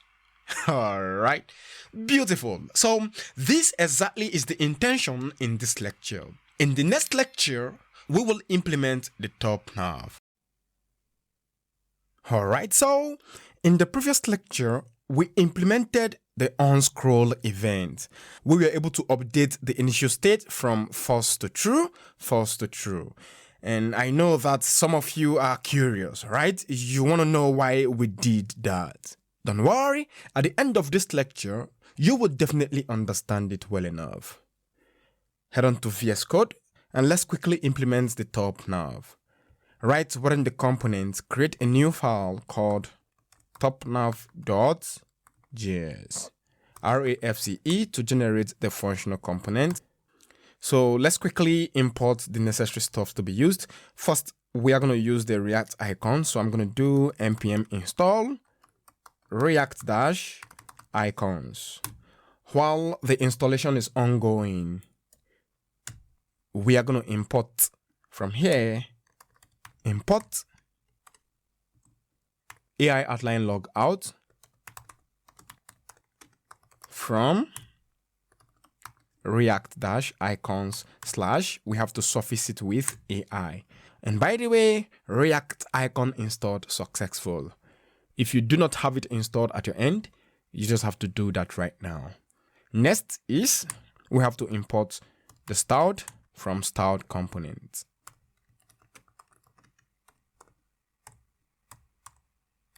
Let's import link.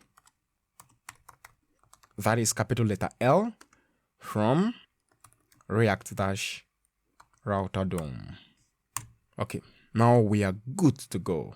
Right over here, we are going to store the navigation right within an array. So I'm going to do const navlink equal, set it to an empty array, and right within the array, we are going to take in an object. And right within the object, we are going to give it a name to be homepage, comma. We are going to link it to / like this. Let me show you. Remember, we implemented the routes in the previous lecture. All of this route right here. So we are going to do these for the homepage, TV, player, sign up, and so on. All right, I talked too much. Sorry about that. Highlight. duplicate it 3 times, and please make sure to place a comma right here to separate it. Having done that, let's change these to TV show, and we have to hit the route dash TV. Here is gonna be my list. We have to hit the route my list. We've created all of these routes, and lastly we are gonna do movies / movies. It's as simple as that. Having done this, we are going to map through this array and have all of these stuffs display at the top right on the screen. So to do that, we are going to work on the UI. Now we are going to have a nav container. Oops, take a look. All right. And here I'm going to do const nav container equal start.div, and then taking the backtick so that we can stylize it within. And this guy here is this. Okay, fine. Now we are going to have a div with the class name of left side, because we are going to have the left side of the top nav and the right side. So outside this div, we are going to have another div. Give the class name of right side. Okay, let's work on the left side. Right, within the left side, we are going to have the logo. So we are going to have a div here with the class name of logo. And then the logo, we have to display it with the img tag src equal. I'm going to paste the link of the logo over here.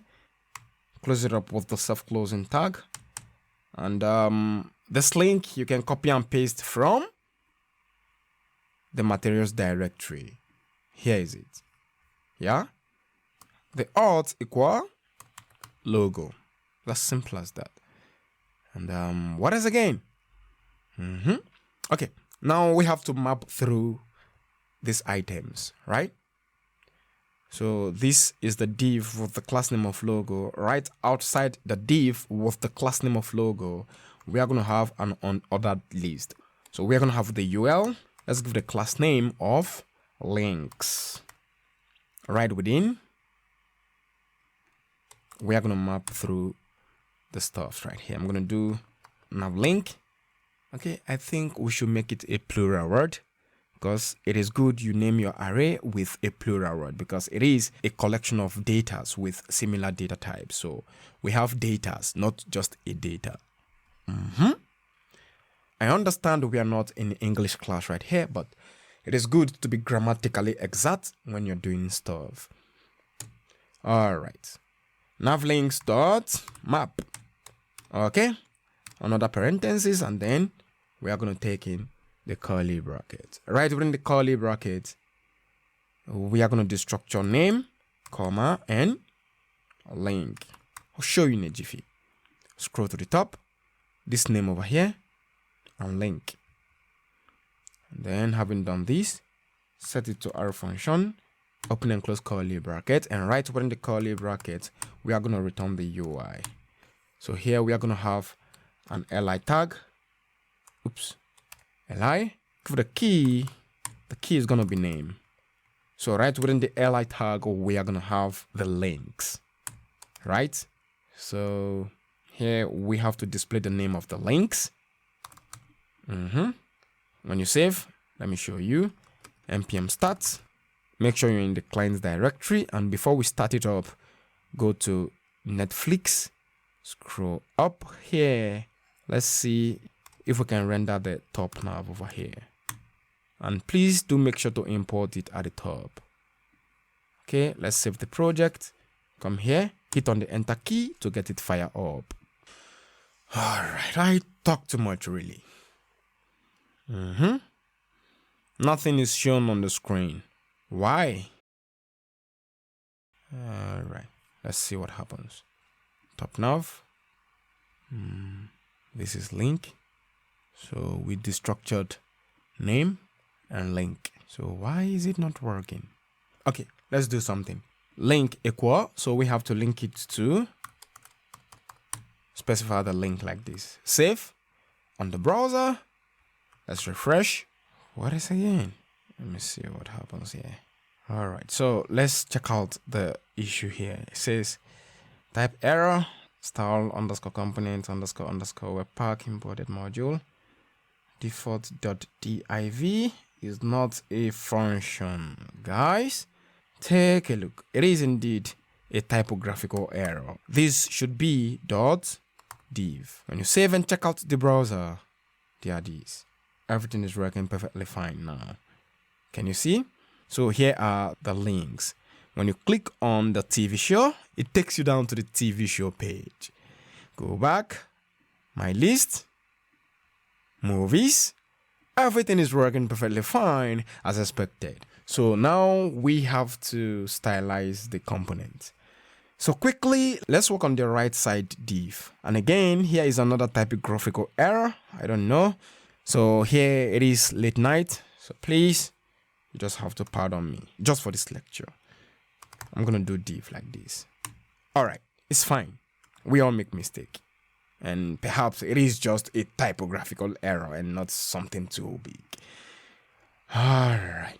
Now we are going to have a button right within this div with the class name of right side button. And then right within this button, we are going to render the AI outline logout. Close it down with the self-closing tag. Save on the browser. Here is it. Can you see? Here is the logout. So in the next lecture, we are going to implement this button. But for now, we have to keep the UI clean by stylizing the component. Okay, let's stylize the component in the next lecture. Okay, so before we proceed to stylize this component, let's quickly make some necessary settings right within the index.css. So you can just do Command P or Control P to pop up the search box at the top and then search for index.css, just like this. And over here, we are going to apply some global CSS. First, we are going to change the background. I'm going to do here, background color. Let's make it black, just like this.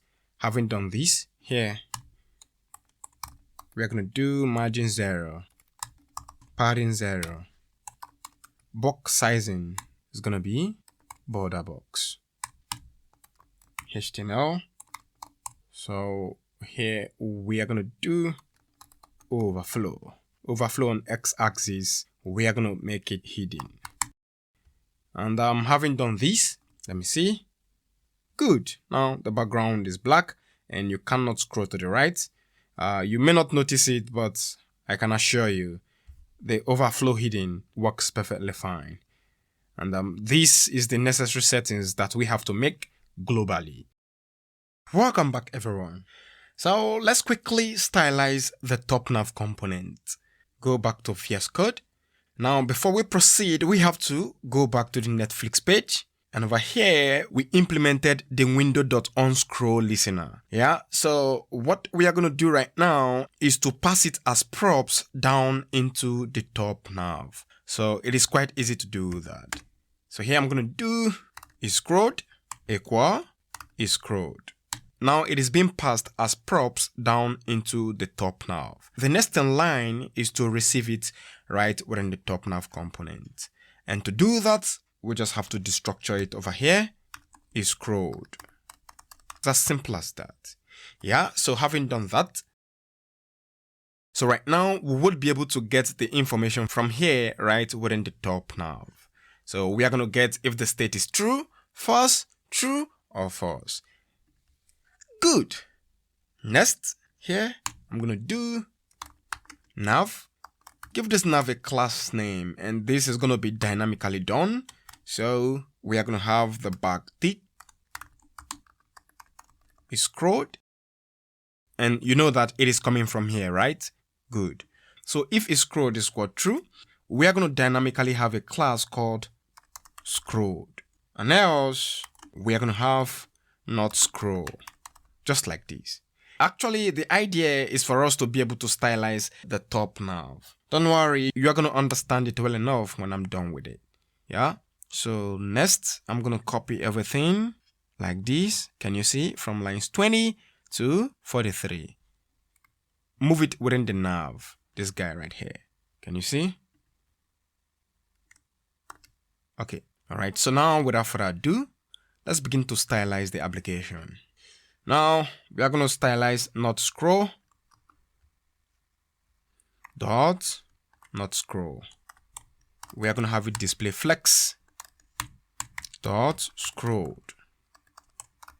Again, we are going to have it display flex, and then the background color is black. So this is why we listened to the onScroll event. When you save and check out the browser, and boom. Okay, now you may not see it clearly because we have to stylize the nav, which is this guy here. Just have to copy nav. We're going to have it position. Let's make it sticky. From top, it's going to be 0. So this will push it to the top. And the height of this top nav is going to be 6 rem. The width is 100%. Justify content, space between. Position is going to be fixed because we want it to fix to the top. Z index, let's make it to padding 0.4 rem. Let's align items to center. So when you save and check out the browser, now when you scroll up, you will realize that the background color of the top nav will change to black. Let me show you. Can you see? It is simply because when you scroll the application on y-axis, it is going to set its scroll to true. And then when its scroll is set to true, we are going to call this class, which is the scroll, and then apply the background to be black. So as simple as that.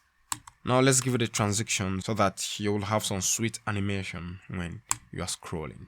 0.3 seconds is in out. Okay, let's quickly stylize the logo so that you will have a clear picture of what we've done so far. I think here. Dot. Let's do the left side.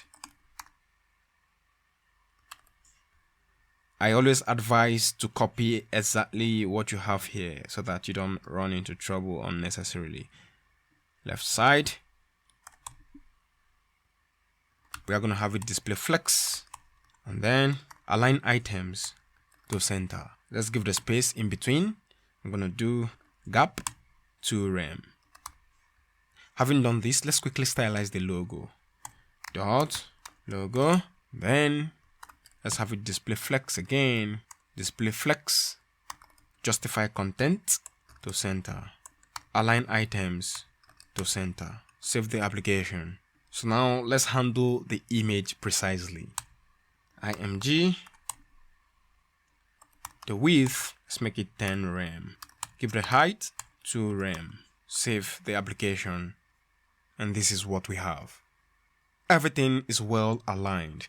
Now you have the logo over here, and now also you have logout button over here.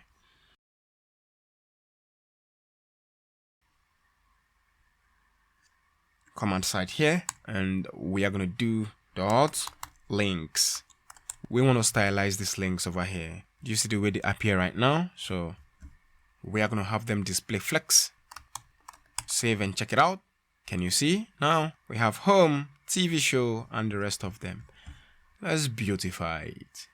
Right within, I'm going to do here li. Right within the li, we are going to target the a tag itself.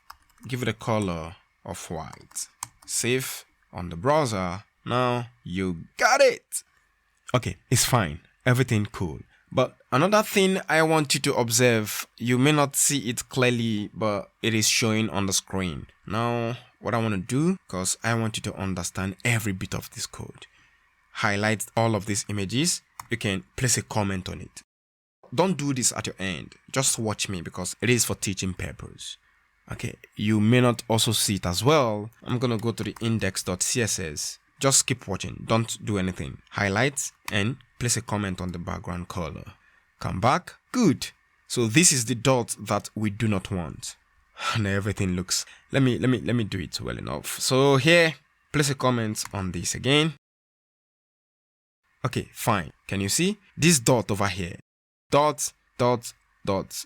we do not want it. So to remove that dot, what I'm going to do is come back to the link, and then I'm going to do list style type none. Save on the browser. Now the dot is gone. Can you see? No more circular dot. You cannot see it anywhere here. Now let's remove the underline. I don't like the underline. Hey, I'm just going to do test decoration none. Save the project. And now we have a proper link over here. It's nice. I love it. When you observe carefully, you will realize that the whole of these links are all squeezed together. Let's have a space in between. So to do that, right within the link again, I'm going to do gap. Let's make it 3 rem. Save on the browser. Oops. Okay, it's fine. Cool. Let's undo some of the stuffs we just did for teaching purpose. Save. Here. And now we have the application like this. Go back to top nav. Change the color to white. And good. Do you see? Everything is working perfectly fine. Okay, now it is time to stylize the right side, which is where the logout button is located. Okay, can you see? It is time to stylize this guy.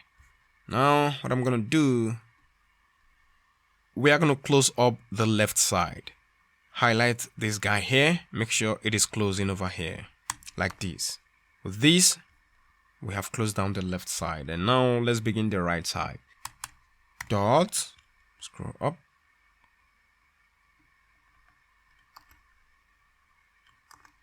Right side. We are going to have it display flex. Align items to center. Gap should be 1 rem. Let's target the button. Let me show you this button over here. Okay. Let's give the background color of red. Yeah, red will be fine. Then the border, let's make it none. Cursor, pointer. See what we have? Now do you see? Good. Think we have to increase the size. So before we proceed to increase the size, I'm going to do here on focus. The outline is going to be none. Targeting the SVG itself, which is this guy. Let me show you. This guy. Alright guys, it's late night over here, so alright, let's proceed. I'm going to do SVG. The color of the SVG is red. The font size, which in actual sense the size of the SVG is going to be, let's make it 2 rem. It's maybe too big, so let's check it out. Save the browser. Can you see? It is extremely big.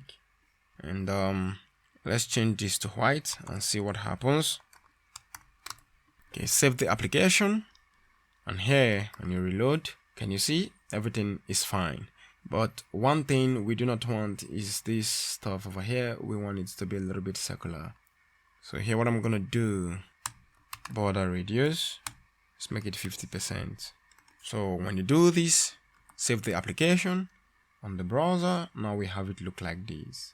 Can you see? Everything is working perfectly fine as expected. So before we quit this lecture, I want to explain everything well enough one more time. Go back to Netflix. So here we listened to the onScroll event. I haven't listened to the onScroll event. We created a state variable and we said if window.pageyOffset is equal 0, it means if the user did not scroll up. So the application is going to be like this, and the top nav background is not going to have any color. Yeah, so if window.pageyOffset is equal 0, we will set the initial state to false. So we are going to maintain the state, and else we are setting the initial state to true. For example, here on the application, we haven't scrolled to the top. Now the pageyOffset is equal 0, and therefore it returns false. So when I scroll to the top, it is going to return true. The idea is to assign a class name to the top nav dynamically, and based on the state, we then have to apply a background color to the class name. So here we passed the isScrolled as props.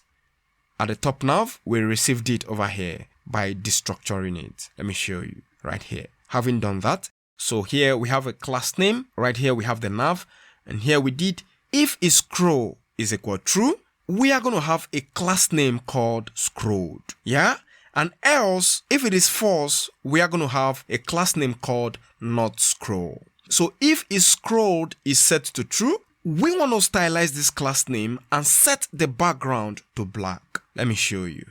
That is exactly what happens over here.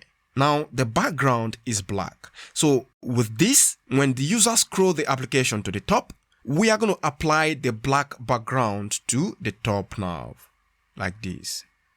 Understood? Beautiful. So this is all for now, and in the next lecture, we will begin to implement the hero section. Alright, so in this lecture, we are going to proceed to implement the logout functionality. So when you observe the top right corner of the screen, you will see the logout button.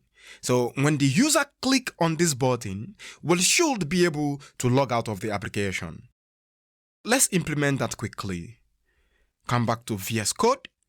We are going to import Auth state change. Sign out from Firebase Auth. So I think we have it on the login page. Quickly open up the login page. And then, okay, let's import this guy. Highlight and copy. Go to the top nav. Paste it here.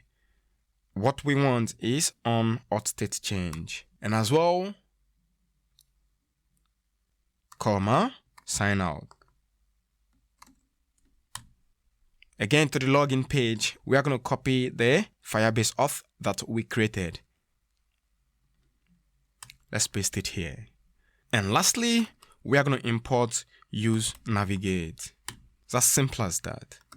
So actually, what we are going to do here is quite simple. Again, go back to the login page, scroll down. Now, first, I want to copy this guy over here and then paste it here. Again, to the login page, copy this guy and paste it here. So this is going to be if there is no current user, like this. If not current user, we have to navigate to the login page. When you hit on the logout button, you are going to be redirected to the login page. Save, scroll down, and let's implement it right here. So on click, so we are going to call the sign out here, taking Firebase Auth, just like this. Save the project on the browser. Alright, can you see that? Now we are logged out. So when I hit on login, let's see what happens.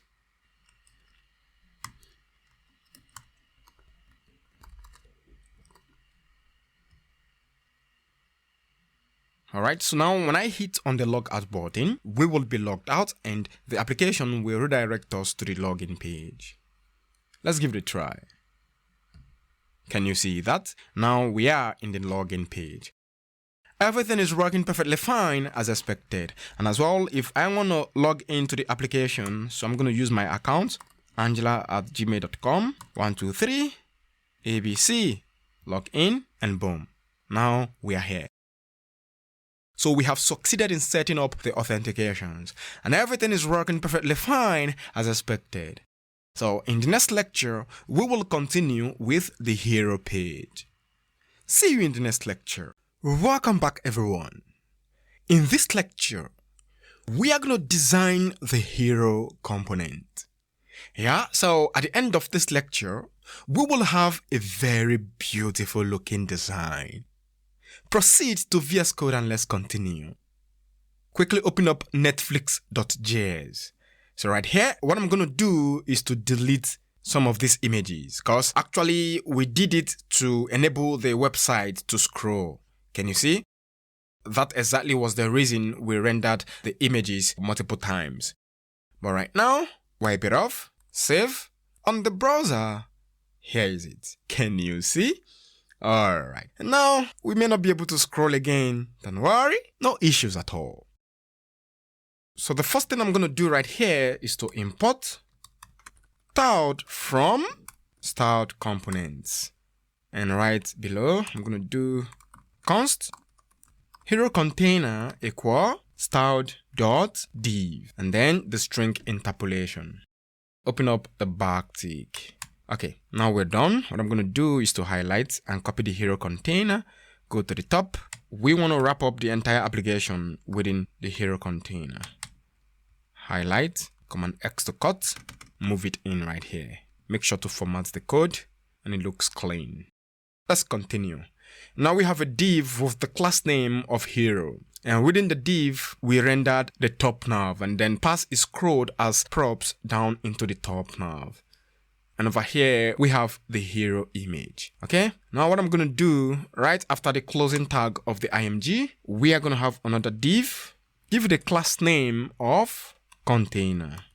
Right within the container div, we are going to have another div. Give the class name of title. And right within the title, we are going to have a headron tag. And I'm going to do Superman. So this will serve as the title. So we are going to have a p tag that will serve as the description. What I'm going to do right now is to copy a random dummy text from the internet and paste it between. Now, I'm just going to paste like this. Yeah, so if you have a proper description of Superman, you can as well write it over here. But for me, I don't want to waste time. So, yeah. So right after the closing div of class name title, here is it. We are going to have another div. And this div is going to serve as the button container div. Give the class name of buttons. So we are going to have two different buttons right within the hero section. One of the button is going to be the play button. And the other is going to be the info, which is the more button. So here I'm going to do button play. Give the class name of play button. Just going to highlight. Let's make sure to duplicate it like this. And what else again? Here I'm going to do more. The M should be on cap. And then here I'm going to do more button. So if you think my class name over here, the convention is not descriptive enough, you can make it to be descriptive at your end. You can write it in full. You can do play button, more button. You can do that at your end. But for me, I'm just going to keep it simple like this. Another thing we're going to do, scroll to the top, and then we're going to import some of the icons that we are going to use within the button. I'm going to do import AI align info circle. You will suffix it with AI. Another one, import FA play from React-icon/FA. That's simple as that. When you save and check out the browser, they are these. So we are going to have it over here. The Superman, which serves as the title of the movie, the description over here, and here we have the play button and the more button. Now, when I zoom up the screen a little bit, you are going to see that this image is breaking. Take a look. It's not nice like this. So what I'm going to do now is to stylize this component. Right within the backtick, we're going to do dot hero. We're going to have it position relative. The idea is to actually place the whole of the stuffs right at the top of the hero image. Yeah, so everything, the Superman, the description, the play, and the more button is going to be right in front of it or right at the top. We have to stylize the breaking images because the hero image is breaking and I don't like it. Now what I'm going to do, img, let's target the image, give it a height. Let's make the height 70 VH and then the width, let's make it 100%. I think that will be fine. Save. Let's check it out on the browser. And I zoom again, zoom out, zoom in, and everything is working now. Fine. Okay, the next in line is to place these guys at the top. How do we do that? Can you tell me? Don't worry, I'll help you out. Dot container. Let me show you. Everything here like this is right within the div with the class name of container. So I mean all of this stuff, the title, the description, and the button. Let's have it position. Guess what? It's going to be absolute so that it places it on top of the hero image. Because here we set it to relative, and here when you do absolute, this guy is going to come right at the top. Not just at the top, right in front of the body. Yeah, okay. Don't worry. Let's do it so you can understand it well enough. What I'm going to do right now is to make the bottom to be 1 rem. When you save, all right, go back to the browser and we still have it down here. Let's check it out. Everything is fine. When you do absolute and bottom 1 rem, this container should be on top of the hero, but right now it seems it's not working. Oh my goodness, I have realized my wrong and I'm sorry about that. This is the right spelling of container. I know most of you might have actually seen it in the lecture. Make sure to correct it. It is a typographical error. Wipe this guy out and paste here. Now we have the proper spelling of container. Save on the browser. Now we have the stuffs over here. Okay, it's fine, but let's make it more superb. Come here. Right within the container, we have the title. And of course, I want to check for the class name again because I don't want us to go into another mess. The title here, just have to copy. Guys, look, we have to do it like this so that we don't. Okay, everything is fine. And right within the title, we have the h1 tag. Here I'm going to have its margin left, 5 rem, test transform, uppercase. Let's save and see. Okay, it's looking nice. Here is it.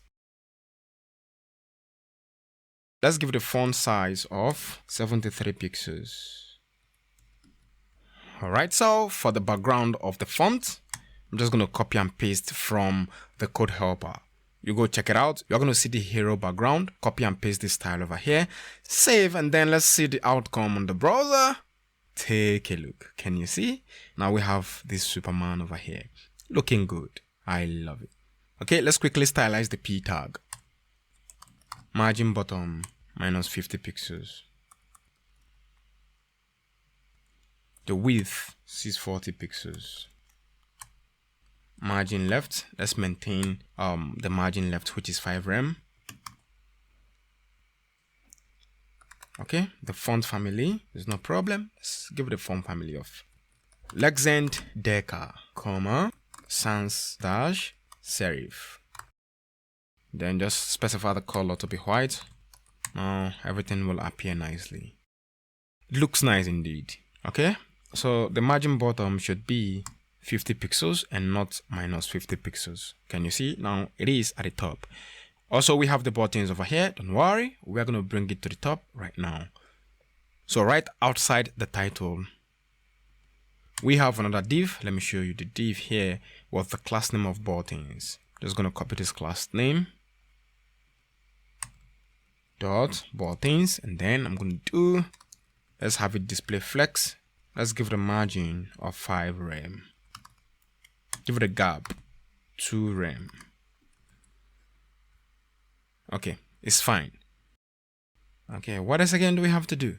We have to stylize the button and make it look more beautiful. We have the play btn class, and as well we have dot more btn class, and all of this you know already. It is at the top. Here are they. Make sure the spellings of your class names are correct.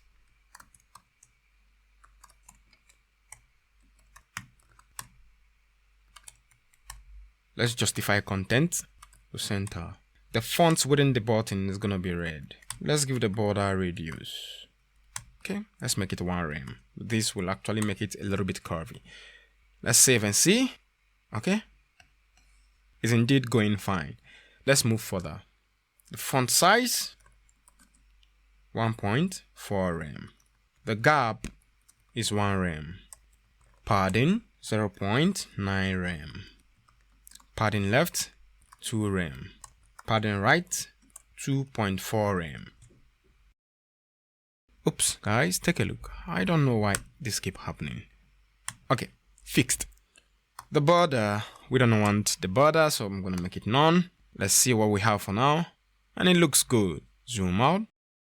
I love the result. Let's continue. The cursor, let's make it pointer. So it is going to be exactly the same as the more btn. So copy the style over here and paste it here. When you save, Let's check it out. All right. Okay. Now we have to change the background color of the more BTN. And the color here, which is the font color itself, is going to be white. The background color, let's make it black. And the border, okay, so this guy here, the border is going to be 0.1 rem solid white. Let's check it out. Perfect. Everything is in good shape, but one thing I want to do now is the empty space between the description and the button is quite much. So I think we have to bring it down a little bit. Let me see the description, which is the title. The description over here, the margin bottom. Let's make it 10 and see what happens.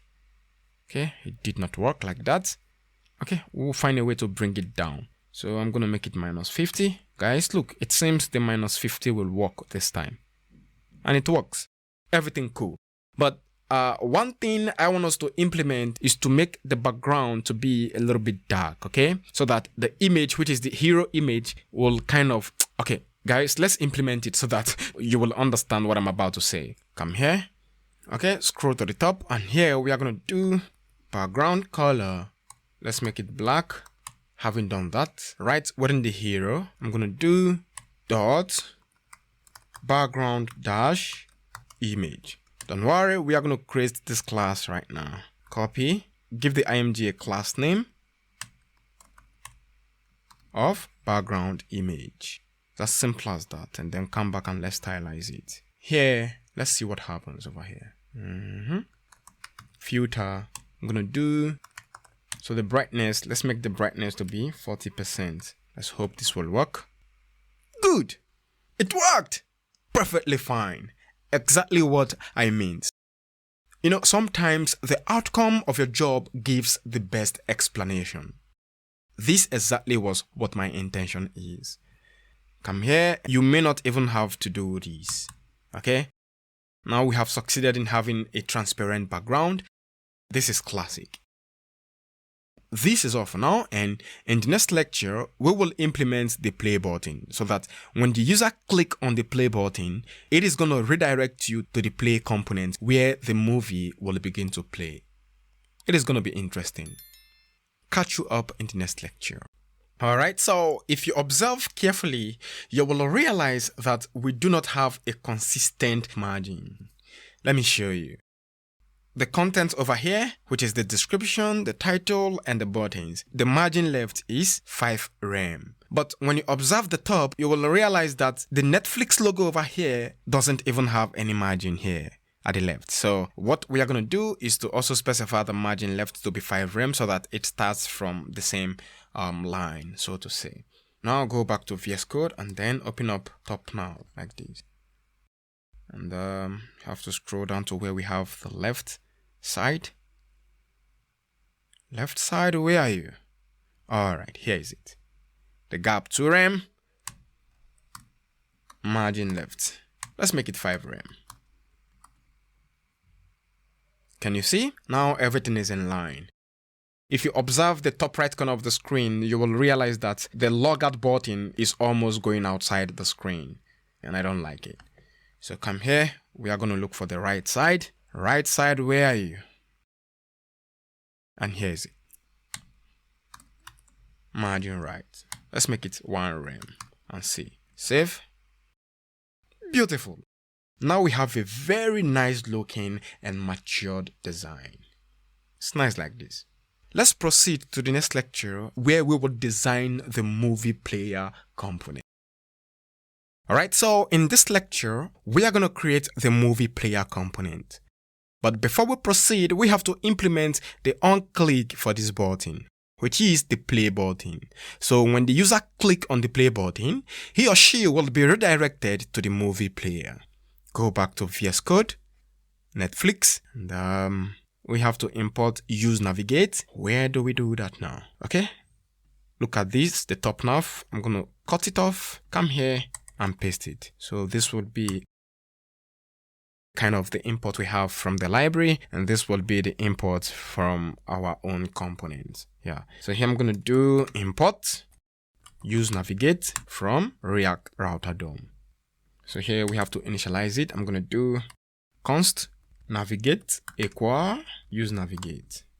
Of course, it is a function, so we have to do something like this and go back to the play button here. So I'm gonna do on click of the button. We are gonna navigate to player. Okay, let me show you. App component again. I keep on showing you these. Can you see? Here is the route, and we will navigate to this component called player.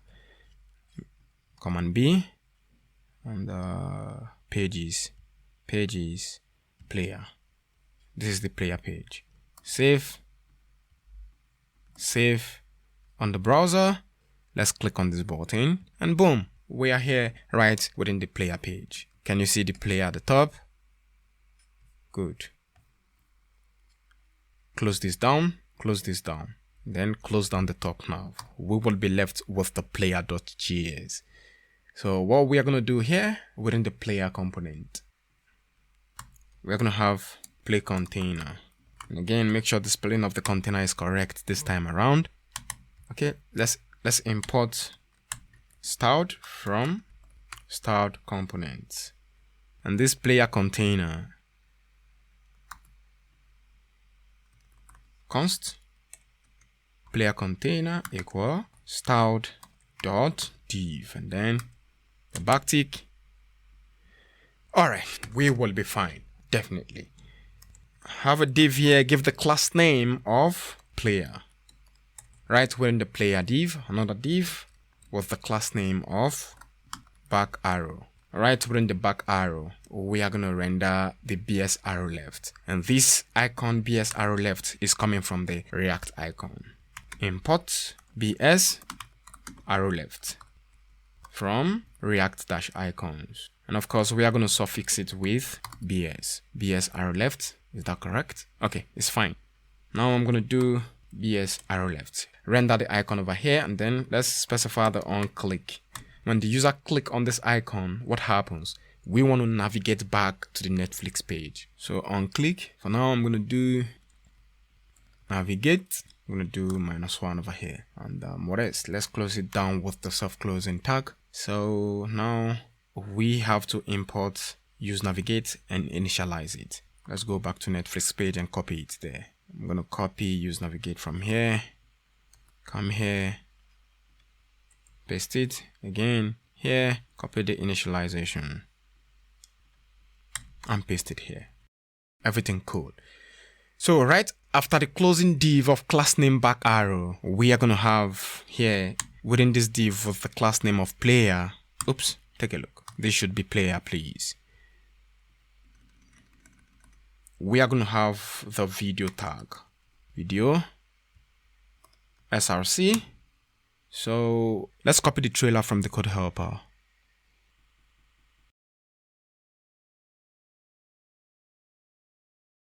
And then paste it here. This is the link to the video. Close it up with the self-closing tag and let's make the necessary settings. Okay, before we proceed with the settings, let's save, see what we have.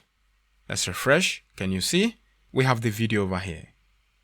For now, you cannot play the video, and yeah, so let's make the necessary settings. We are going to enable autoplay. And then we are going to have a loop. And the controls, let's make it muted so that it doesn't make noise. When you refresh, can you see? Okay, let's remove the muted. Now we have the controls and everything working.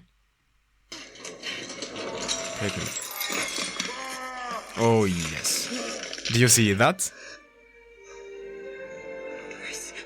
Okay. It's fine. So what I'm gonna do now is to stylize the videos and everything will work perfectly fine. Alright, we're in the start component dot player. The width, let's make the width 100 view width. The height 100 view height. Dot back arrow. Let me show you. This is the back arrow. Make sure the spellings are correct. And let's have it position absolute. Padding is 2 rem. z-index, let's make it 1. svg, which is for the icon to be precise. Font size is going to be, which is the size of the icon, let's make it 3 rem. Cursor pointer. So I'm going to do here the color of the svg, color white. Let's see what happens. And here we go. Now it is time to stylize the video. For the video, what I'm going to do, I'm going to do height 100%, width 100%. Having done this, save the project, and on the browser, there are these.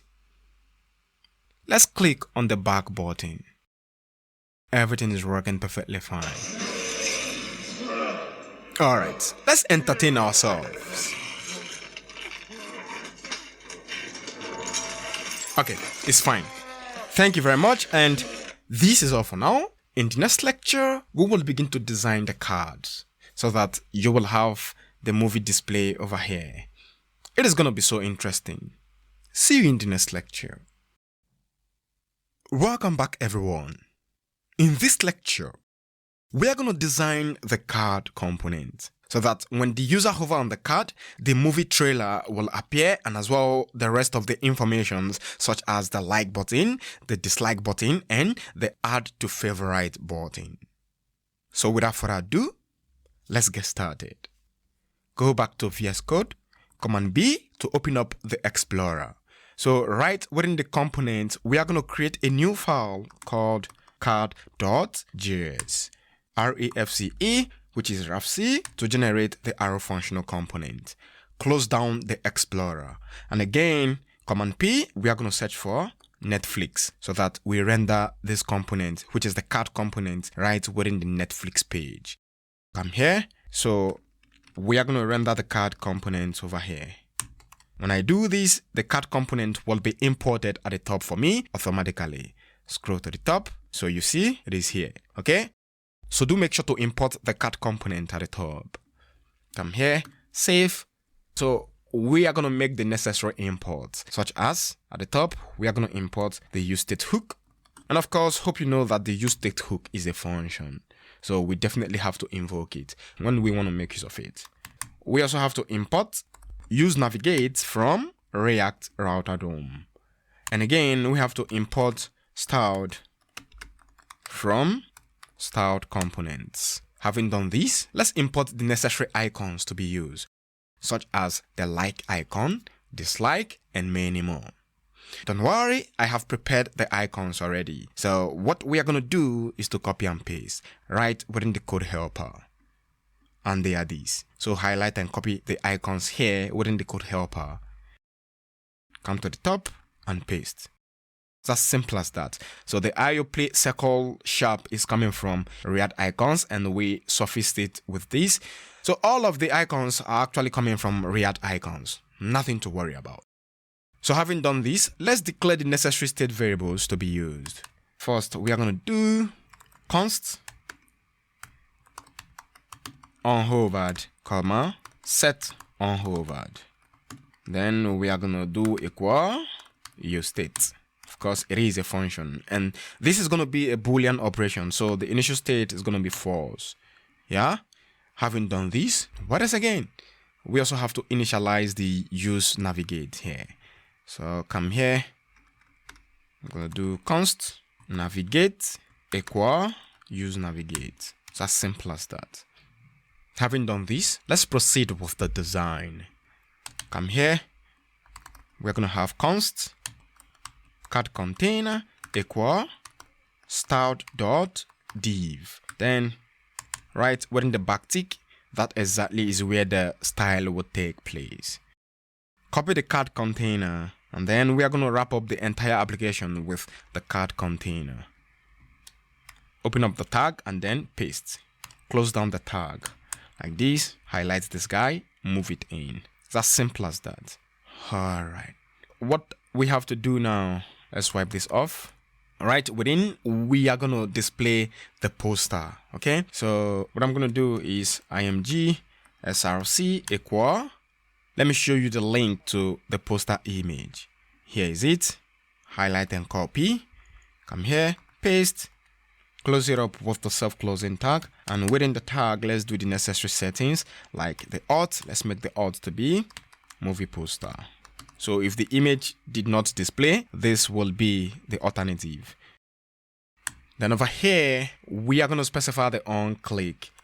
So on click on the poster, we want to be redirected to the play movie component where we will begin to play the corresponding movie. So what I'm going to do now is like this, and then I'm going to do navigate/player. Let's test it out. Save on the browser. Click. Beautiful. Everything working perfectly fine. Okay, good. So before we proceed, I want us to do something very, very quick here. Okay, because you have to understand this stuff well enough. Come here, let's apply the style to the cat container. Give the max width of 230 pixels. And then I want to show you something. Let's give the background color. Let's make it red for a start. Then I just want to take off the max width. Save on the browser. Can you see? The cat container is actually covering everywhere here. Do you see? That exactly is what I wanted to show you. So now, having done this, let's continue. Let's set up on hover for this cat container. So when the user hover on the cat container, or the movie poster to be precise, we want it to show up the trailer and some of the informations. So let me show you here.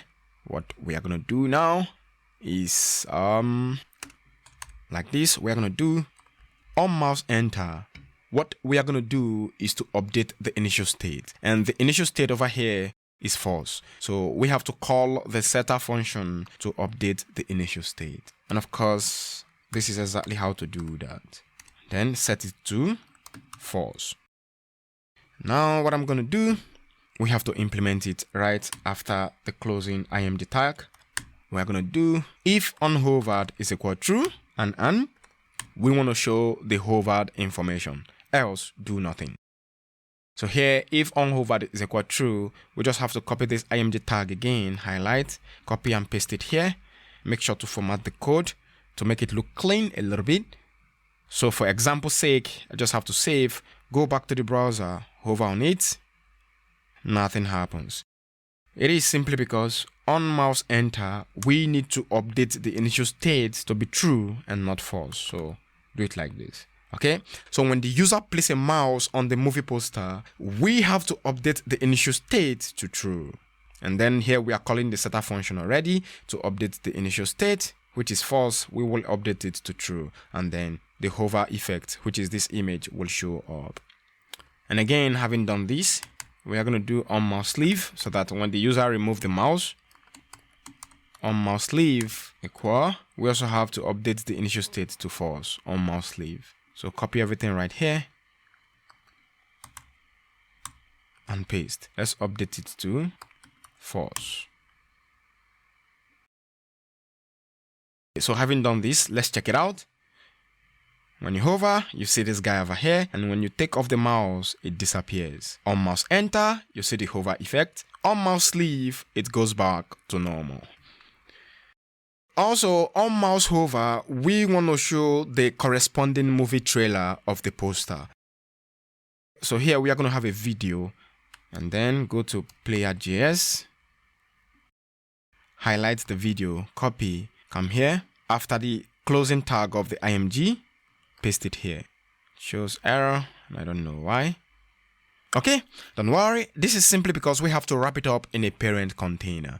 So what I'm going to do right now, right when the is hovered here, we are going to do div, give the class name of hover. So right when this div, we are going to have another div with the class name of image-video-wrapper. So copy everything here from lines 29 to lines 36. Cut. Paste it within the div with the class name of image-video-wrapper. Format the code, save the application, go back to the browser, hover again. Now everything is working as expected. But we haven't stylized this component, so don't expect it to look clean and beautiful for now. Although it is not looking ugly, take your mouse off and everything works perfectly fine. Alright, I talk too much again. So right after the closing div of class name image video wrapper, we are going to have another div of the class name of info container. Info dash container. Right within the info container, we are going to have several icons that will be displayed when the card is hovered. So here we are going to have a history tag, and this history right within, I'm going to do red notice, because also we want to display the title of the movie. Give it a class name. We are going to call it movie name. And as well, on click of the movie name, we want to navigate to the player component where the corresponding movie will be played. Here, specify the on click. So right after the closing tag of the history, we are going to have another div. And this div is going to contain all the icons that will be used.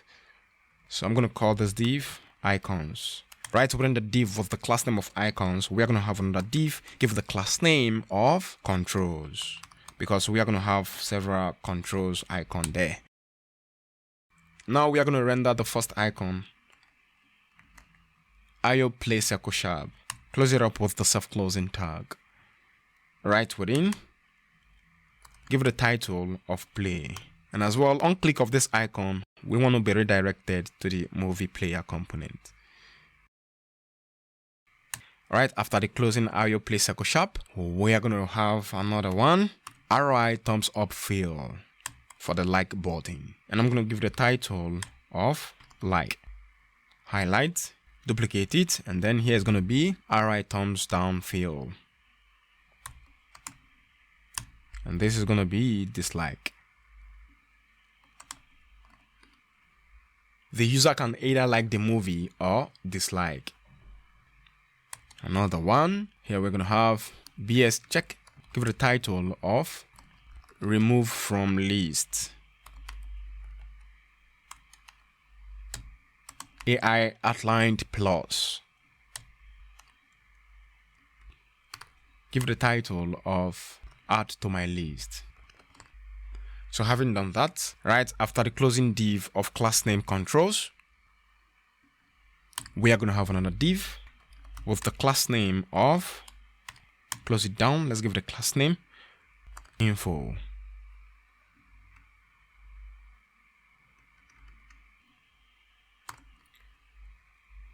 BIHF rundown, give it a title of more info. Close it up with the self-closing tag. So right after the closing div of class name icons, like this div here that ends at lines 54, we are going to have another div with the class name of genre. So we are going to have the movie genres. Here we want to display them with an unordered list. And right within, we are going to have an li tag.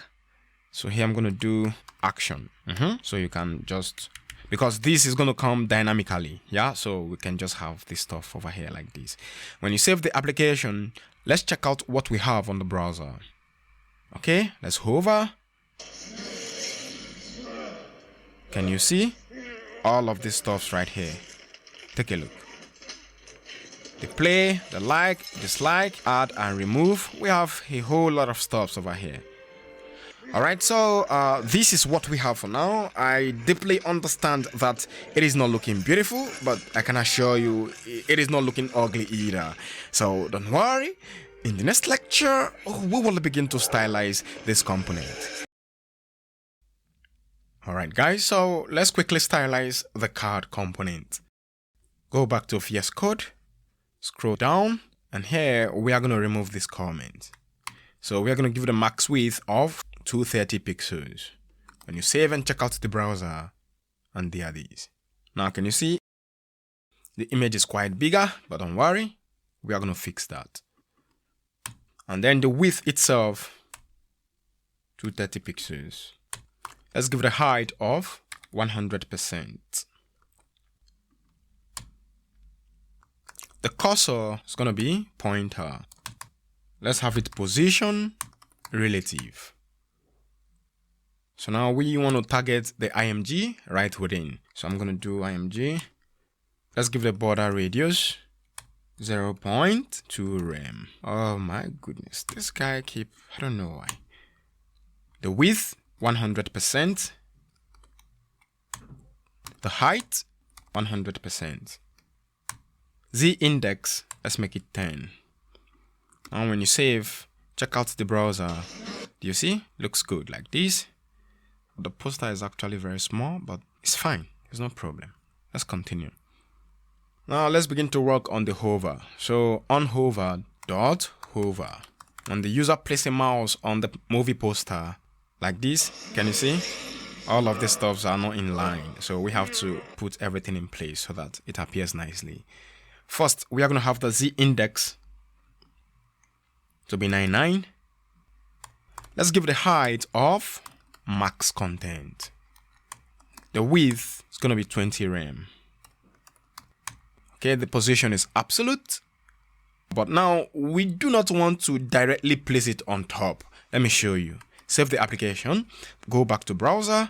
When you hover, can you see?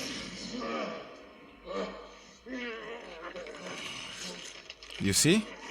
So we do not want to directly place it on top of it. So we want it to go above a little bit. So I'm going to do from top minus 18 VH. From the left, it's going to be 0. Give the border radius 0.2 rem. Again, look at this. Guys, I'm sorry about that. Give the border. We are going to do 0.1 rem solid gray. And of course, the rem should be with the value. The background color, we're going to do 181818. Transition 0.3 seconds is out. So when you check out the browser, hover on it. Let me show you. Can you see? It is gradually taking shape. You may not realize it for now because everything is dark, but I can assure you. Okay, let's proceed. For the image video wrapper, let me show you here. Image video wrapper, where are you? And here is it. Highlight, copy, image video wrapper, and then let's have it position relative. The height is 140 pixels. And for the IMG tag right within the image video container, we are going to give it a width of 100%. The height of 150 pixels. The object fit cover. Border radius 0.3 rem.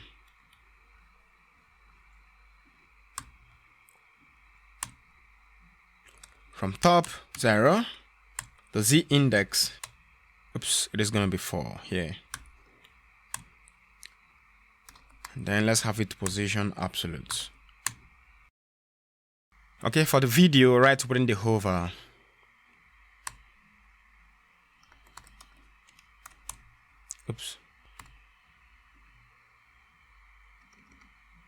and again for the video, it is going to have exactly the same dimension, so I just have to copy and paste it here. Save. Now let's check out the browser. Take a look. Can you see? It is gradually taking shape. Okay, let's finalize it. For the info container, info-container. Let me see from up here what we have. Okay, info-container. Guys, there needs to be grammatically exact here, because if you misspell the class names, you are going to mess things up for yourself. So we are going to have it display flex. Flex direction is column. Let's give the padding of 1 rem. Let's give the gap of 0.5 rem. Save. On the browser, hover on it. Now you see everything is coming up gradually. For the icons, dot. Let's see what the class name is for the icons. Okay, there's also icons here. Don't laugh at me. I'm just trying to be exact here so that I don't run into trouble. Now let's have it display flex. Justify content. Space between. Let's stylize the SVG so that the color appears nicely. SVG. First, I want to give it a color. So the color of the SVG is gonna be, let's make it B8, B8, B8, like this. Save and check it out. Oh yes. Can you see now? Let's finish it up. Let's give the border of 0.1 rem solid white. The border radius, we want it circular, so I'm gonna do 50%. Font size. The cursor is pointer. Transition.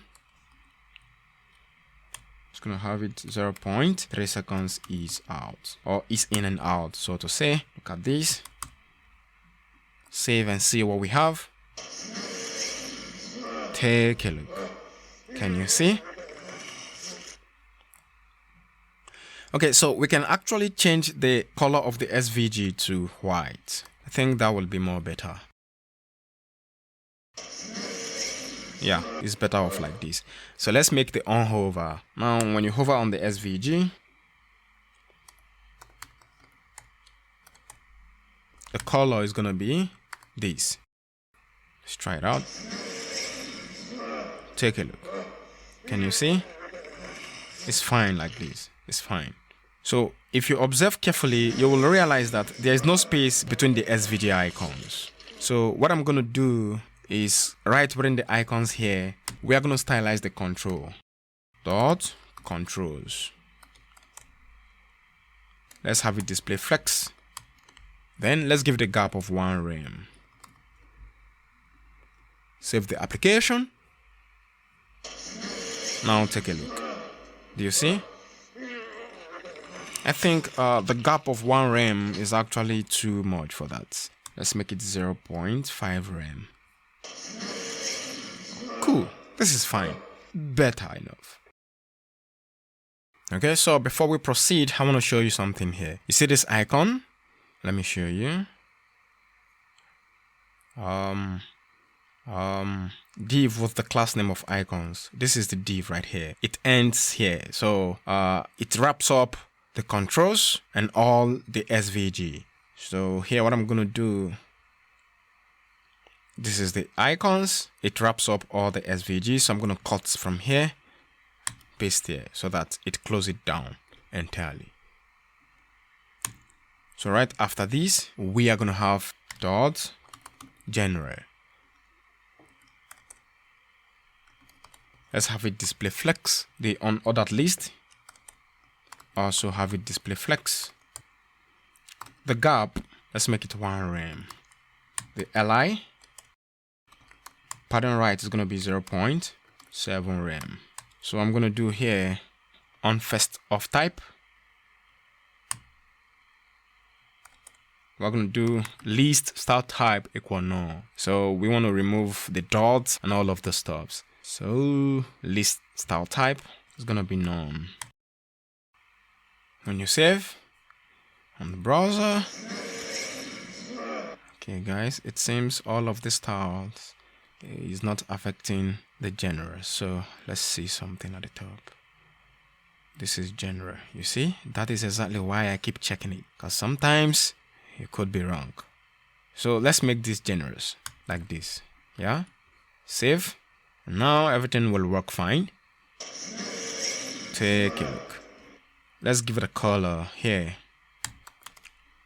The color is gonna be white. Save. And again. Now do you see? We are left with the title. So let me show you where we have that title at the top. Alright, here is it. And now the class name is movie name. So I'm gonna copy right within the info container. Let's see. Info container, where are you? Here is the info container, and then we are going to do dot movie name. Let's give it a color of white. So you can decide to stylize it if you wish, anyhow you want it. When you hover, can you see? Now everything works perfectly fine as expected. Take a look. When you click on the title, it takes you down here. Okay, so guys, one thing I don't like is that there is no space between the card and this other component. So what I'm going to do right now is to specify a margin top over here. And let's make it 1 rem. Can you see? Now we have a space in between. Don't worry, when we begin to implement the movies, everything will look nice. But for now, let's take a look at the card again. Okay, another thing I notice over here is that when you hover on it, can you see? It goes down. This is not the expected outcome. Yeah, it should go to the top. And I think this will fix that. Top is supposed to be minus 18 VH. I know that most of you may not actually run into trouble over here because I pronounced it to be 18 VH, but typographically I skipped the H. So save on the browser. Good! Everything is working perfectly fine as expected. It's awesome. I love it. So this is all for now, and see you in the next lecture. Welcome back, everyone. In this lecture, we are going to start working with the API. And the API we are going to use in this course is the Movie Database API. So quickly head on to developers.themoviesdb.org.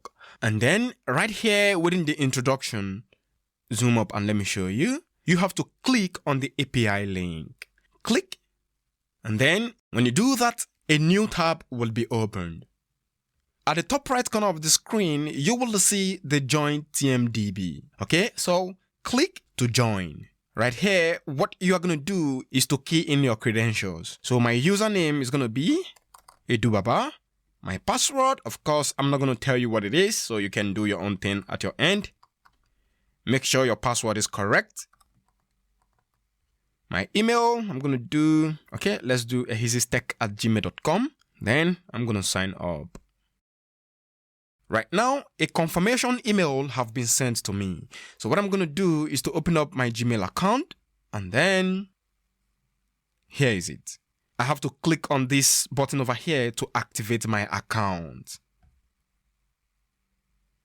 And boom, having done that, you can then key in your username and your password. Or you can go back here, let me show you, and then key in your password. They are all the same thing. I want to save the account and everything. Close this down, and yeah. Okay, now you will be redirected to your profile page. What you are going to do next is come here within this logout icon at the top right corner of the screen. Click to toggle the navigation and then click on settings. So right within the settings, you just have to head on to API. And then here at the top, click on create. And it says what type of API do you wish to register? Developer or professional? I just have to do developer over here. And after that, you have to read all of these terms and conditions. Do that if you wish to. Regardless to the fact that I did not go through the terms and conditions, I still have to accept. Okay, fine. The application name is going to be Netflix project. The URL, what we are going to do right now is to copy and paste my YouTube URL over here. Because for now, it is assumed you do not have a website. So I just have to go to YouTube, and then here is my YouTube page like this. Copy the URL. You can copy any URL of your choice. I don't think that matters. Paste it right here. The application summary I'm going to do, this is a movie sample website. You can decide to write thesis over there. It's all your business. My first name, I want to do Edubaba. Last name, ehizeextech. Okay, my email is here already. My phone number, I just have to do something like this. +234 81400 83755. And by the way, that is my actual phone number. Did I say that? Not at all. For the address, I'm just gonna do temporary address. Highlight, copy, come here, paste, all of these things. Does it really matter? Okay. The city, I'm gonna do Delta State. Okay, sorry. The city is gonna be, let's do this here. Here I'm gonna do Delta State. And the postal code, what again is the postal code? I think it's 32000. Am I correct? So you just have to fill in your address and your details over here and then hit on submit button. Wonderful. So here we have the API key. Let me show you. This is the API key. And let me show you another thing here you have to take note of. I want to zoom up a little bit. Like this is the base URL. So when you hit this base URL, you have to target the actual content that you want to fetch. In this case, they did movie, okay, / whatever, and then they place their API key, and that's it. Okay, so this is exactly how you will make use of your API key. You specify your base URL, you target whatever you want to fetch, in this case movie, and you do something like this. So here you write this query to specify the API key, and the API key is equal this. Okay, so in this case my API key is this. Yeah, at your end your API key is going to be different, so please do not copy my API key because it is not going to work for you. Yeah, so whatever you have as your API key is what you should use at your end. So let's quickly head on to VS Code and have it set up properly. VS Code. So right here you have to open up the utils, right click, new file, and we are going to create a file called constant.js.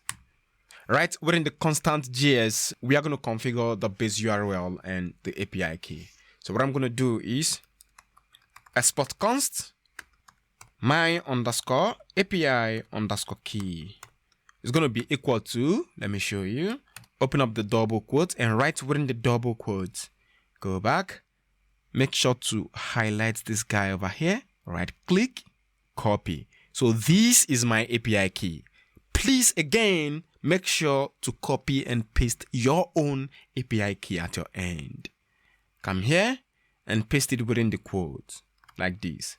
Okay, so anytime we want to make use of my API key, we do not have to call it like this. Okay, so we just have to call my API key and it will retrieve whatever the API key is over here. Next, I'm going to do export const tmdb_base_URL. So this is going to be the tmdb base URL. Also, we are going to copy it and paste it right within the double quote. Come back. I showed you this earlier on. From the HTTPS, whatever here to /3. And please take a look at what I highlighted, please. Paste it here like this. Again, we are done setting up the API. In the next lecture, we are going to install ReduxToolkit and as well set up the ReduxToolkit in order to be able to fetch data. See you in the next lecture. In this lecture, we will go ahead to set up the ReduxToolkit. Open up the VS Code, Ctrl+C to stop the currently running server. So the first thing we are going to do is to install the ReduxToolkit. Here is the installation command, highlight, copy. Come here and paste. This command is right within the code helper. Hit on the enter key to get it fire up. Done. Installed successful. Let's check it out. Open up the package.json file. And here is it. Close it down. And now right within the store, right click, new file. We are going to create index.js. And here exactly is where the setup will take place.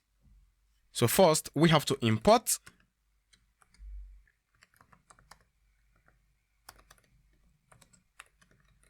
configure store, comma, create async thunk, comma, create slice. And all of these will be imported from @ReduxToolkit. So having done that, let's declare the initial state. Const initial state equal, set it to an empty object. And right within the object, we are going to have the initial state of the movies to be an empty array, comma, the initial state of the nearest loaded is going to be false, comma, and then the generals is going to be an empty array. So in this case, the generals is simply the categories of the movie. And of course, you know that one movie can belong to 3 or 4 different categories. So that exactly is what we are trying to do. We want to fetch the movies by their categories. Don't worry, by the time we'll begin to fetch movies, you would definitely understand all we are doing over here. But just know that the initial state of the movies is empty array, the initial state of the generals loaded is false, and the initial state of the generals is an empty array as well. In simplicity, if the general is not loaded, we do not want to fetch movie. It's as simple as that. And that exactly is why we are actually raising this flag over here. So if the generals is false, no movie will be fetched. The only time we will fetch movie is when we fetch the generals, and by fetching the generals, we will be able to locate the movies that belongs to this particular generals. I think you will definitely understand it well enough as we move on. Here I'm going to do const Netflix slice. So we are then creating the slice over here.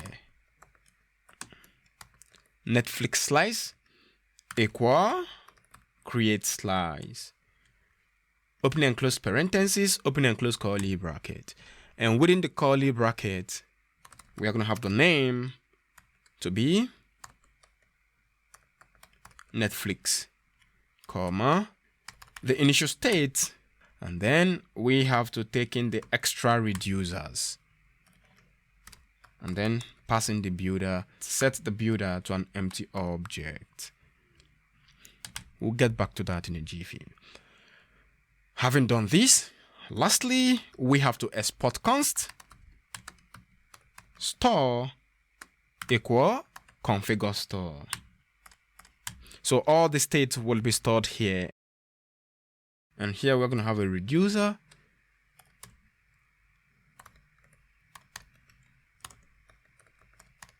Netflix slice dot reducer. Good. Having done this, the next in line is to wrap up the entire application with the provider. So what we are trying to do is to provide the entire application with whatever we have within the store. And right within the SRC, let me show you SRC, there is an index.js over here. This is known as the top level index.js. So here is where all our application is going to be seen. Yeah, so what we are going to do is to provide our application with the store so that whatever we do right here, we will be able to pass it down into every other file within this project. It's as simple as that. Teaching good? Beautiful. Close it down. Go back to the index.js right within the SRC. So here we are going to import. We are going to import the provider from React Redux. And again, we are going to import the store. It is in name export, so we have to wrap it up in curly brackets from /store. Having done this, let's wrap up the entire application in the provider. So here we are going to take in the store. Store equal the store right here. And then highlight, cut, and paste it within the application. Make sure to format the code, save the project, come here, save. Right within the terminal, we have to start up the application. So let's see if there's any trouble. Okay, we have to wait for a while. Good. Absolutely no trouble. Alt Command I to open up the console.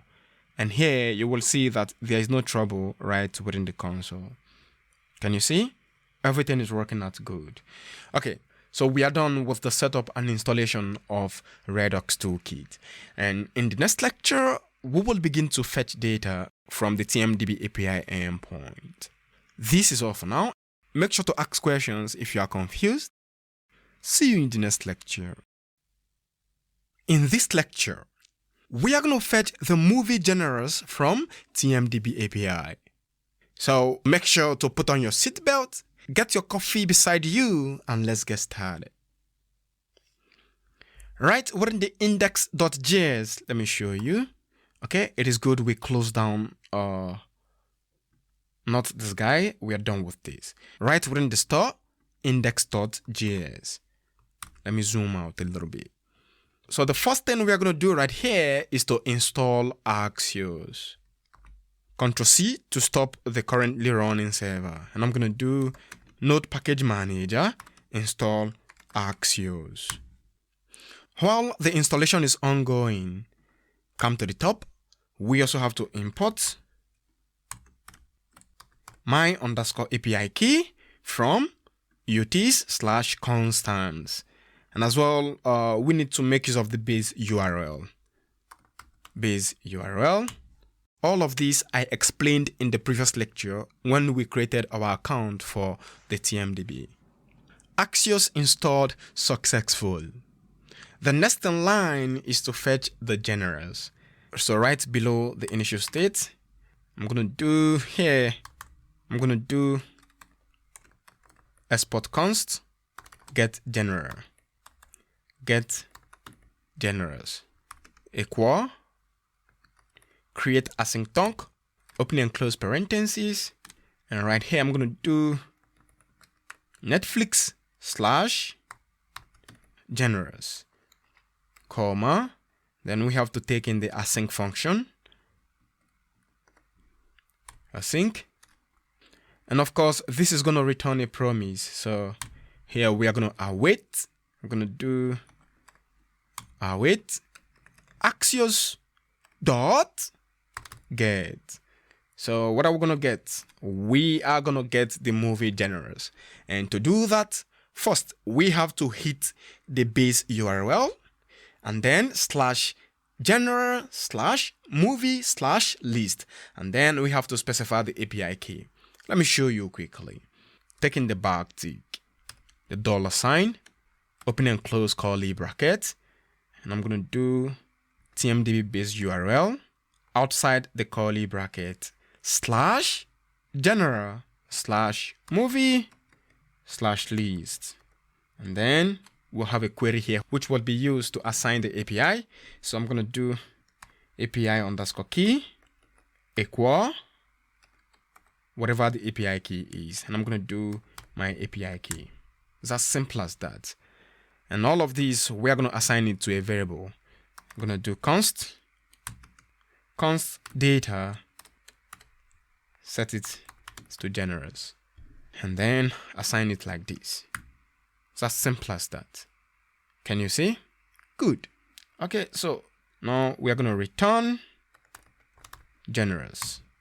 It's as simple as that. Okay, let's add it to the extra reducers. So having done this, go to the extra reducers to add the case. Scroll down. Okay, here is it. Right within the builder. We are going to do builder.add case. We're going to add get genres dot fulfilled, comma, the state and the action.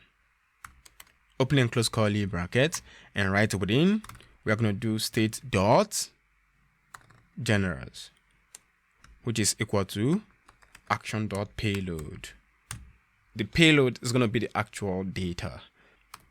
And here I'm going to do state.generals is loaded, we have to set it to true because right now we are fetching the general. So having done this, let's try to console log the generals. Console.log generals like this.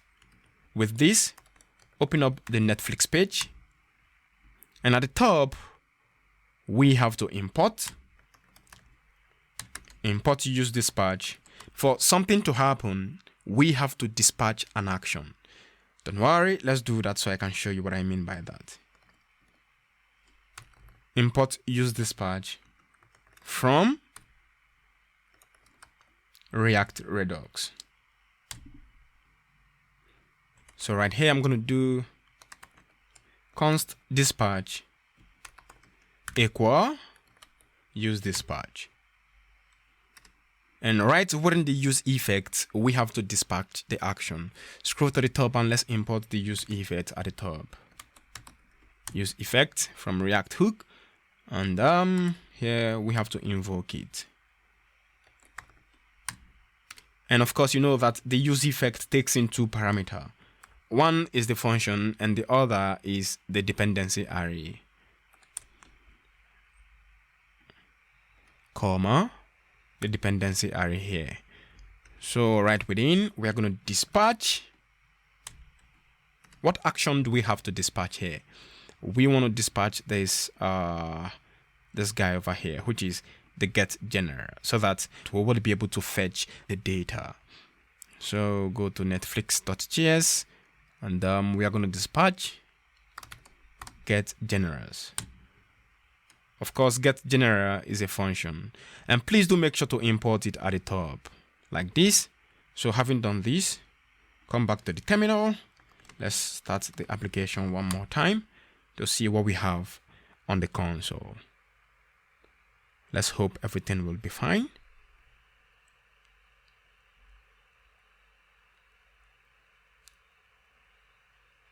It says Axios is not defined. All right, guys, go back to index.js. At the top, we have to import Axios from Axios like this. Save the application again, and this time around, we are going to have it working.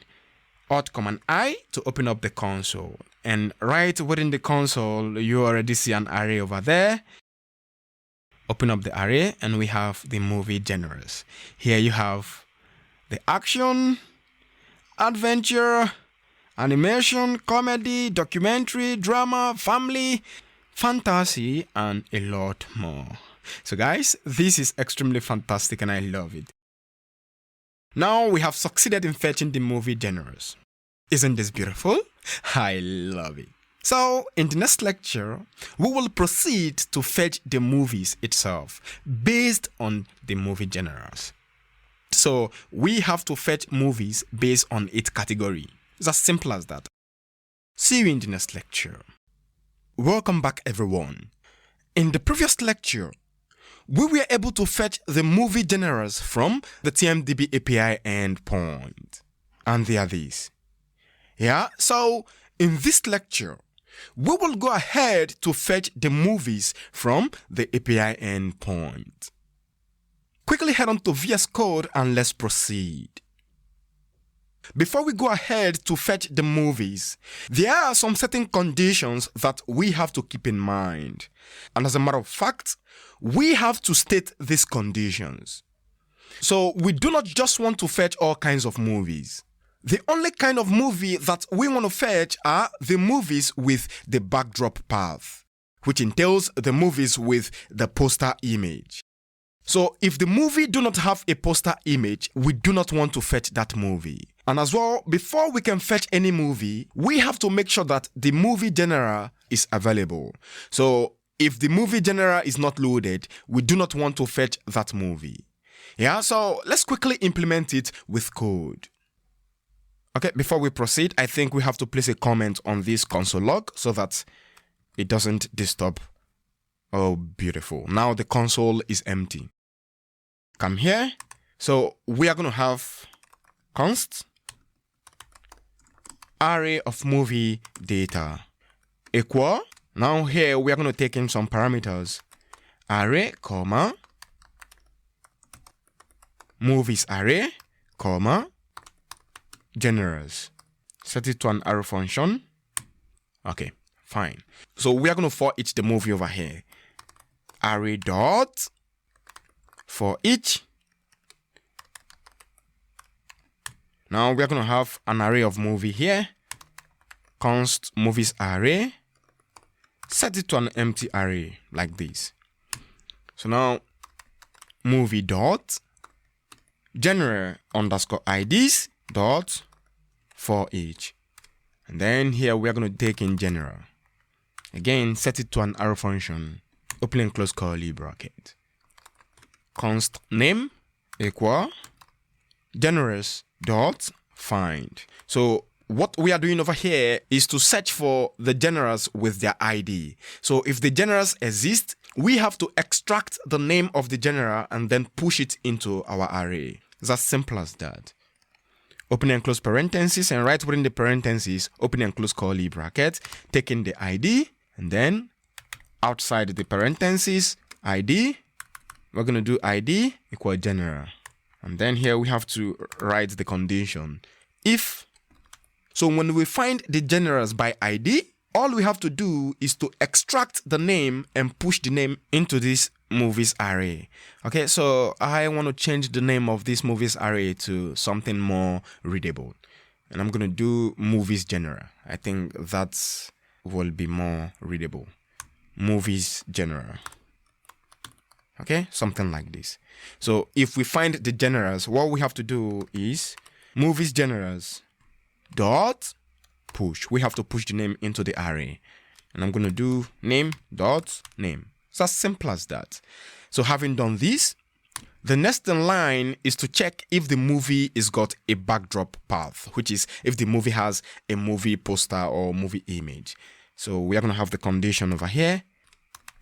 If movie.backdrop path underscore path, if the movie with backdrop path exists, then we have to push it into the movie array that we pass in over here. Okay, all of these stuffs are self-explanatory. My explanation is quite simple, so you definitely will get the gist. So I'm going to do movie array dot push. So what are we pushing exactly? We need the ID. I'm going to do movie dot ID, separate it with the comma. Oh my goodness, this IntelliSense over here is actually blocking the stuff out. Now it's gone. We have the name, so we have to extract the name of the movie. And I'm going to do movie.originalName,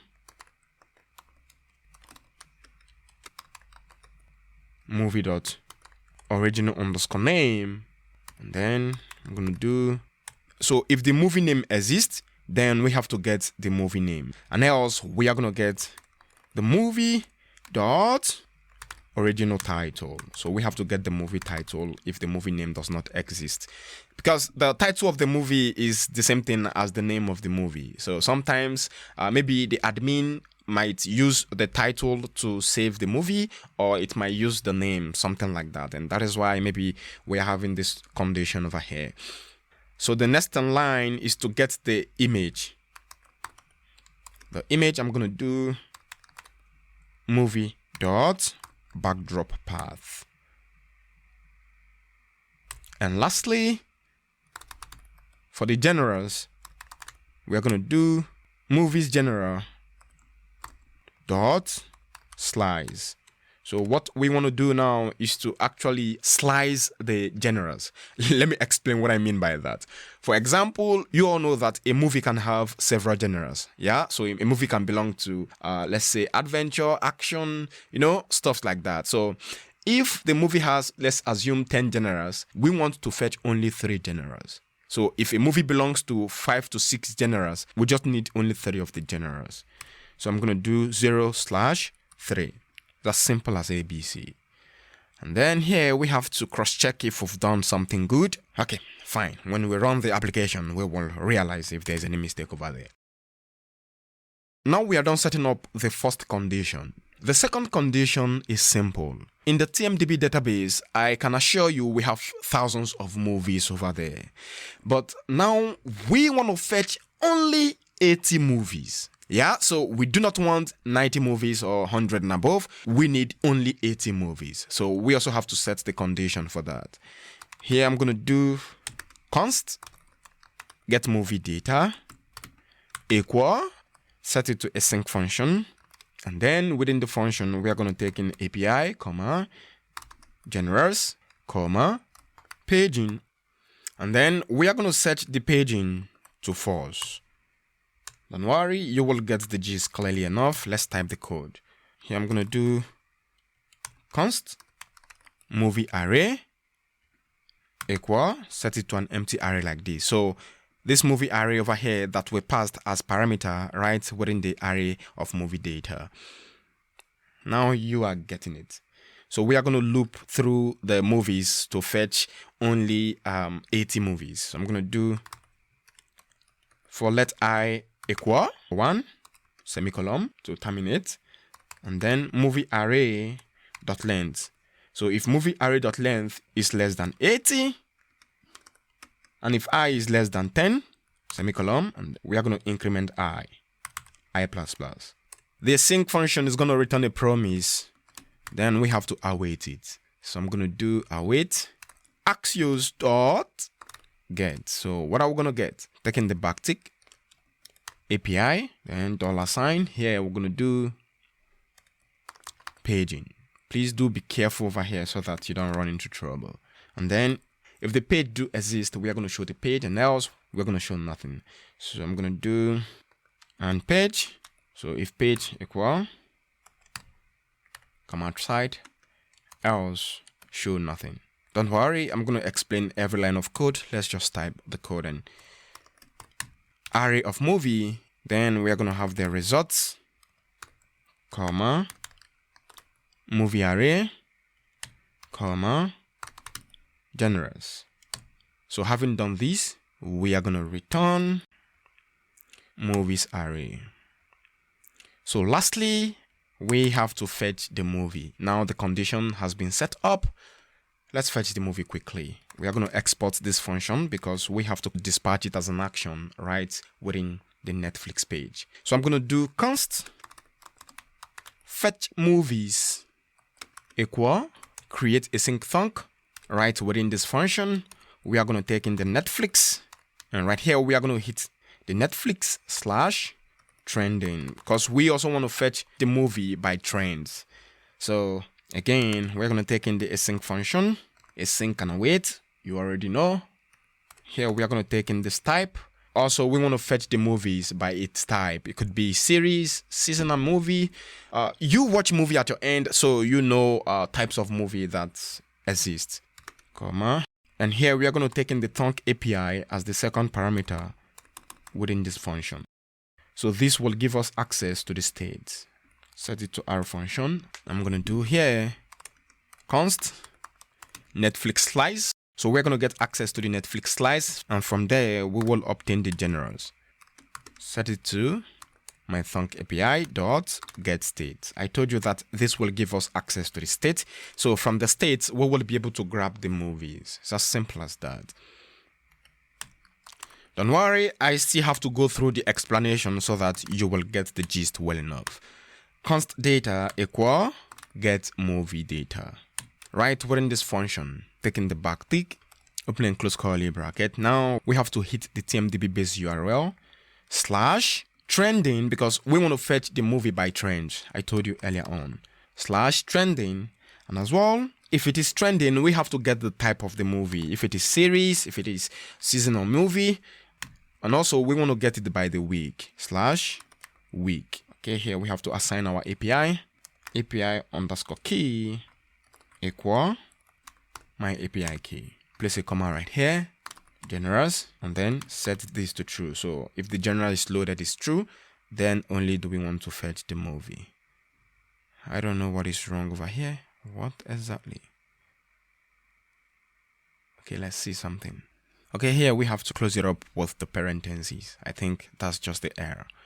Okay, so having done this, take a look. This is an await, so we have to assign it to a variable. And I'm going to do const data, and then we are going to get our result from the datas. What is again? Assign it like this. Save the application, and let's see.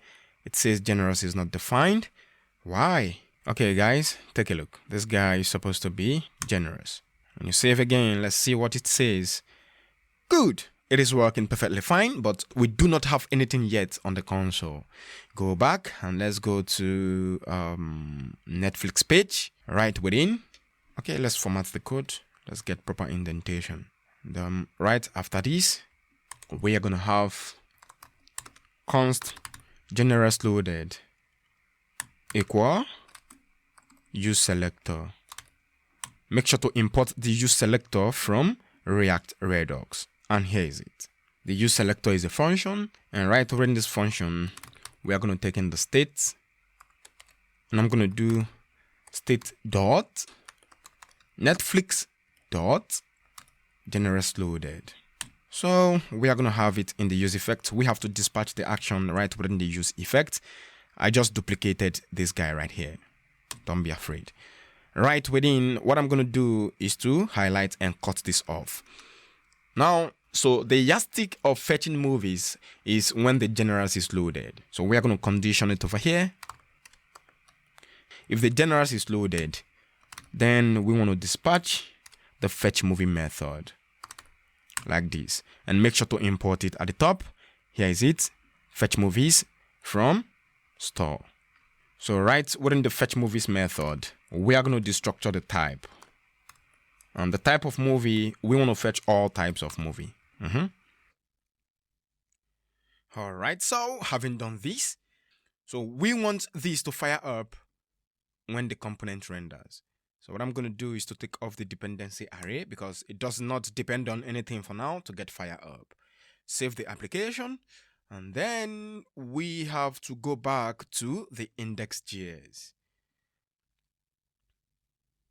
You can scroll down to where we have the fetch movies method, and here we have to put slash like this. Having done this, we have to also terminate it with a semicolon over here. And then here I'm going to do console.log. What do we want to log? We want to log the data over here. So I'm going to do data. Save the application.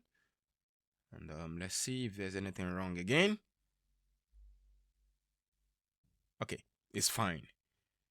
Go back to the browser, and here we have the promise which is pending. Now open up this promise and then see the result over here. Can you see? Now we have 80 movies right within this array. Isn't this beautiful? I like it. So we've done something great over here. Now let me expound the details. Okay, here we have the movies generous, which is drama. Yeah, the ID of the movie, this is it over here, with the image, which in this case, the backdrop path. Here is the backdrop path, and this is the name of the movie, The Last of Us. So that is what it is. Let's open up the generous. You will realize that the genre over here is 1. Yeah, so you will have some movies with more than 1 genres. Let's see. This guy over here, he's got 3 genres. It belongs to science fiction, adventure, and action. So that exactly was what we did when we conditioned the number of genres to be fetched. This guy's got 3 genres, and so on and so forth. And again, let's go through the code so that you understand it well enough. So here we are for eaching through the genres, and on this line, we are trying to search for each genres with their ID. So whenever we get a genre that has got an ID, we will then have to extract the name and push it into the movies genres array. That exactly was what we did here. And over here on the second condition, what we did was to check if the movie is got a backdrop path. In this case, let me show you. This is the backdrop path. So if the movie is got a backdrop path, and then we are interested in that movie, that alone is the kind of movies that we want to fetch. So we are going to get the movie ID, which is over here, the movie name or movie title, which is this guy over here, and also the image, which is the backdrop path. Here is it. Having done all this, we then have to slice the genres because we do not want to fetch more than 3 genres on one movie. So when I save, okay, let me show you. Let's assume we do not want to fetch more than 2. When I save the application, go back to the browser, right within the console. Let's open up the genres so you can see what I mean by that. Now, this movie is got only 1 genre, and here we have 2 genres. Can you see? Now we have limited the number of genres to be 2. So you can decide to fetch more than 2 genres on one movie. So that exactly was what we did here. And of course, we stored it to the variables. We have the variable ID, name, image, and genre. So the ID will store the ID. The movie name will be stored on the name. The movie backdrop path will be stored on the image, and so on and so forth. So right here, what we are doing is simple. We said, look, we do not want to fetch movie that is above 80. And as you can see on this array, let me show you. At the bottom, you will see that the length of this array is 80. Let's see if we can zoom up a little bit. Okay, can you see? So we do not want to fetch movies that is above 80. Yeah, so that exactly was what we did here. And lastly over here, what we did was to fetch the movie according to trend, the week of trend, and the type of the movie. So it is as simple as that. So having done this, in the next lecture, we will proceed to display the movies right within the UI. And of course, it is going to be extremely awesome. Hope you enjoyed this lecture, and please do well to ask questions if you are confused. I understand that this particular lecture is quite tricky, but if you pay attention enough, you will definitely get the gist. See you in the next lecture. Alright, so in the previous lecture, we succeeded in fetching the movie data. And now what we are going to do is to place it into our global state so that the entire component will be able to communicate with this data. Go back to VS Code, and the first thing we are going to do, right within the fetch movies function, first we have to remove the console log, and then here I'm going to do return get movie data. It's as simple as that. So having done this, we have to add it into the state. Come here, highlight from lines 66 to 69. Duplicate it. So we have to get rid of the generous loaded. And then here we are going to call the fetch movies function. If the fetch movies function is fulfilled, we can then grab it from the state like this.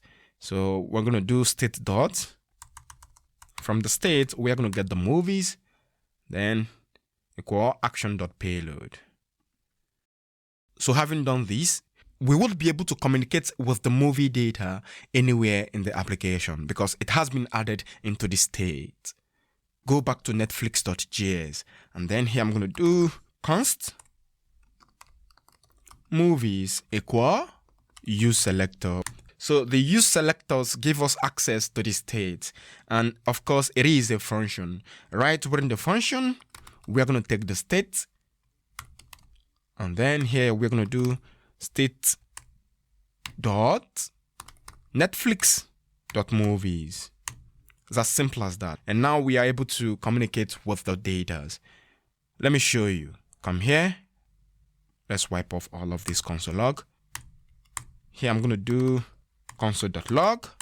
Let's log movies so you can see it. Save the application. On the browser, there are these. Can you see? Now we have infinite loop of the data. Can you see? Let's try to open it up. Do you see? So this exactly is what Redux does. So if anything is added to the state over here, we will be able to get it everywhere within the application, just as you can see over here. Now we have made the movie data available for consumption. In the next lecture, we will begin to consume the data. See you in the next lecture. Alright, so before we proceed to the next lecture, we have to do some certain stuffs over here. Okay, so when you observe the console, you will realize that we have infinite loop over here. Okay, so this exactly is what we have to put an end to. Can you see? The data, which is the movies, are being logged on the console infinitely. Yeah, so what we are going to do now, go back to the Netflix page over here, right on lines 36. I'm just going to place a comment on it. Save on the browser. There it is. And then refresh. So the infinite loop is going to slow down your laptop. That exactly is the reason I placed a comment on the console log over here. Now your machine can be a little bit faster than before because the infinite loop was actually slowing down everything. Okay, let's move on to the next lecture where we will begin to display the data right on the screen. See you then. Welcome back everyone. In the previous lecture, we succeeded in fetching the movies from TMDB API, and then we logged the movies on the console.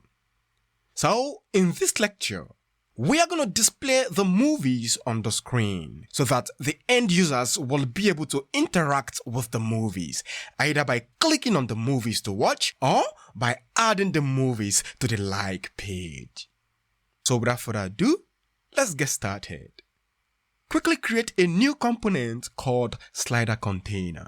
So right within the components, right click, new file. Slider container.js. Another one. Also right within the components, we are going to create movie slider.js. Command B to close down the Explorer. Then I have to delete the constants, index, close it down. Sorry, not delete. We have to close down some of the pages. Now, right within the slider container, refce to generate arrow functional component, and as well, the same thing here. All right. Okay, so open up the Netflix.js.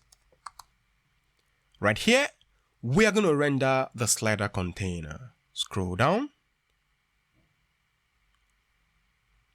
Exactly the same spot where we rendered the card, we are going to wipe it off. And then I'm going to do slider container. Here is it. Make sure to import it at the top over here. So having done this, so another thing we have to do again is to pass the movie props to the slider container. So I'm going to do here movies equal movies. So let's go back to the slider container and let's receive these probes. Slider container. The first thing here is to destructure movies. Having done this, come here, we have to import styled component. Import styled from styled components.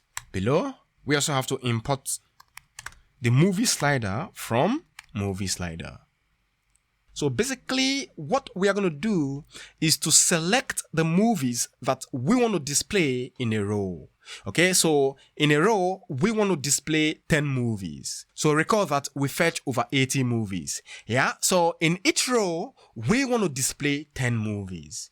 The way we are going to do that is to use the slice method. Yeah, so that we will be able to select from start to end. For example, we are going to select from 0 to 10. From 10 to 20, from 20 to 30, and so on and so forth. We are going to have a method, const get movies between. So we are going to get the movies between a particular range. Let me show you. So this method is going to take in start and end as parameter, and then set it to arrow function. Lastly, we are going to return movies, which is this guy over here that we passed as props, movies dot slice. Okay, so what happens right now is that we are going to go into these movies where we have all the movies, over 80 movies. Yeah, so we are going to go into these movies and then slice it out the way we want it. Let me show you. So we want to select it from start, comma, end. Or here you can also do from and to, but I want to leave it like this as start and end. So having done this, let's implement it on the UI so that you will understand the gist well enough. We don't need this div over here. All we need right here is a slider wrapper. We have to make a class of it by converting it to a styled component. Const slider wrapper equal styled dot div, and then take in the backtick. Within the backtick is where we will begin to apply the styles. Okay. So right within the slider wrapper, we are going to render the movie slider. Movie slider, just like this, and then close it up with the self-closing tag. So right here, we are going to pass the data as props down into the movie slider. So I'm going to do data equal, open and close curly bracket. We are going to call the method getMoviesBetween. So we want to get movies between 0 to 10. Yeah? And outside here, I'm going to do title equal only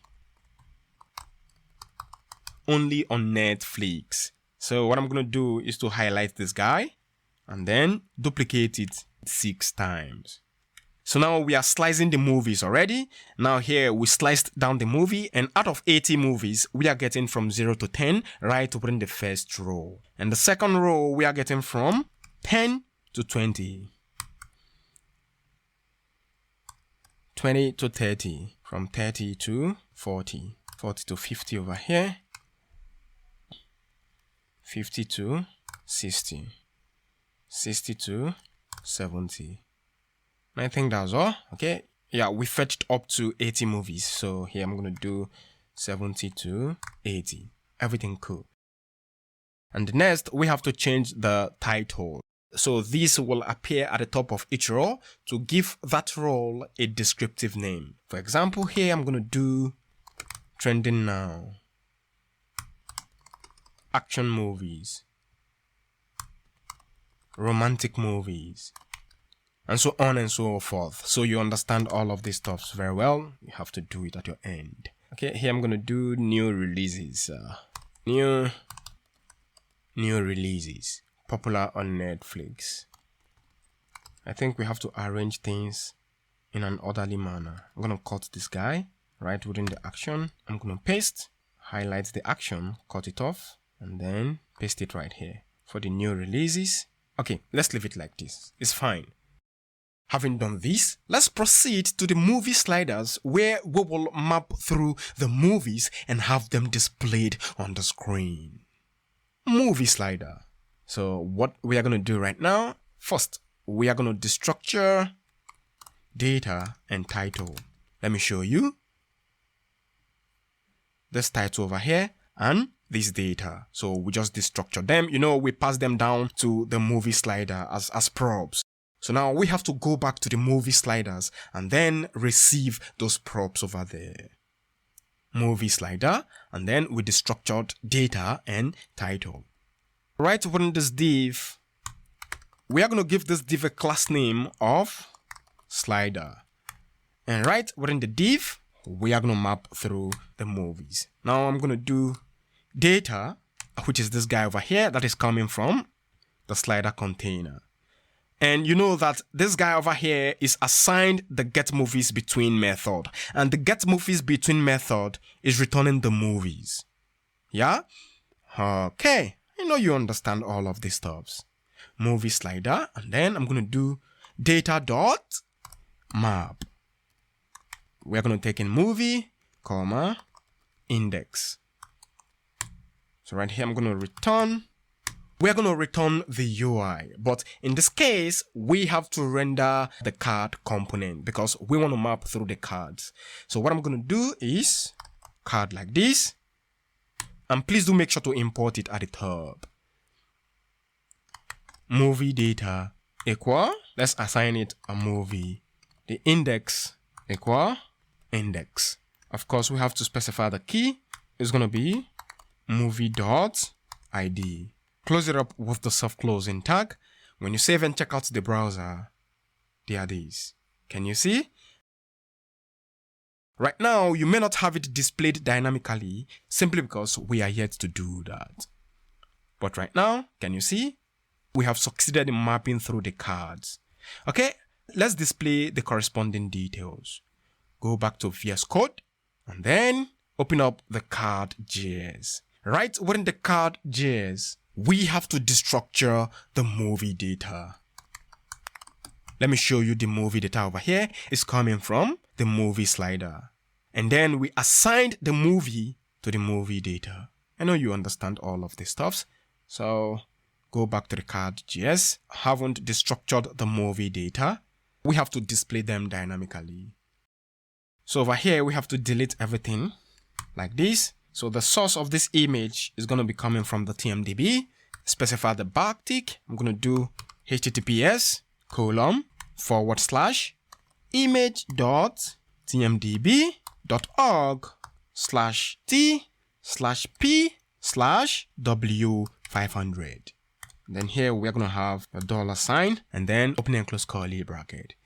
And here we're going to do movie data.image. So when you save and check out the browser, there are these. Can you see? Now we have succeeded in displaying the movies dynamically.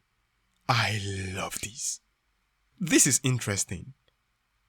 Do you see? Alright. But though, if you hover on the movies, you are going to see the static data. Can you see? Such as the red notice, the action, and all of this stuff. So let's call them out dynamically. Go back to the card component. And over here, on hover, highlight and copy. Come here. We also want to show the corresponding poster image. Wipe it off and paste it here. So for the video, we are going to leave the video because we do not have access to the TMDB video. So we just have to leave the video right now. So what else again do we have to do? Okay, we have to display the title. So to display the title, we have to wipe this off and then take in the curly brackets to enable us write JavaScript in between JSs. So what I'm going to do now is movie data dot name. Let's go back to where we have the movie genres. Over here, we are going to map through these stuffs right now. So what I'm going to do is to wipe off the li tag for now and then open and close curly brackets. Movie data dot genres.map. So we are mapping through the genres right now. So I'm going to take in general, set it to our function, and right within the function, we are going to have the li tag again. And right within the li tag, we have to display the movie genres. I'm going to do general. As simple as that. Let's save and see. On the browser, hover on any of the movie. Can you see? This movie is Babylon.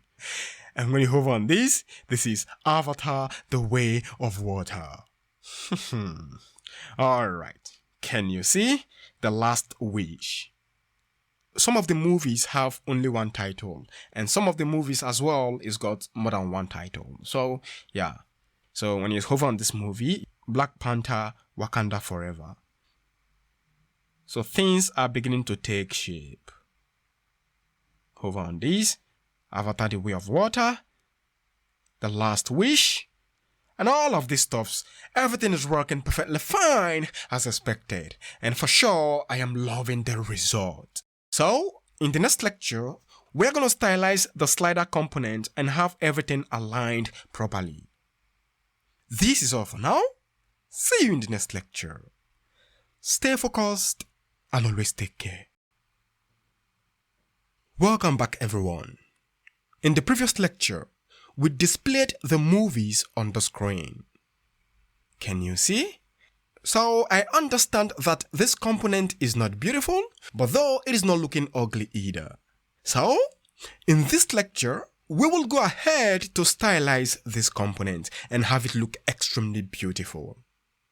Proceed to VS Code and let's get started. Right within the movie slider, first, we are going to import styled from styled components. And then below, we are going to do const container equal styled.div. So let's quickly create this guy at the top. The next line is to highlight from lines 12 to lines 18. Cut, paste it within the container. Format the code with Predia. Having done this, we are going to have another div right within the container. Give it a class name of wrapper. And again, highlight from lines 11 to lines 15. Cut, paste it here, format the code with Predia as well. And right after the container, we are going to have a h1 tag. And here we are going to take in the title, which is this guy over here that will be destructured, and it is coming from the slider container. Here is it. So now when we do this, we will have the only on Netflix, trending now, popular on Netflix, and the rest of them. So we are going to have them displayed at the top of each row to give that role a descriptive name, or to describe that row, so to say. So having done this, right here, we are going to give the container a gap of 0.7 rem. Okay, it's fine like this. We are going to have it position, relative, padding. Having done this, let's quickly stylize the h1 tag. h1, let's give it a margin left. The margin left is 50 pixels. The font size is 25 pixels. The font family, I'm going to choose this over here. You can decide to give it any font family of your choice. And that is your own specification or prescription, so to say. Let's continue. Right after the h1 tag, we are going to target the wrapper. Let me see. Here's the wrapper. So right within the wrapper, we are going to target the slider and then stylize it.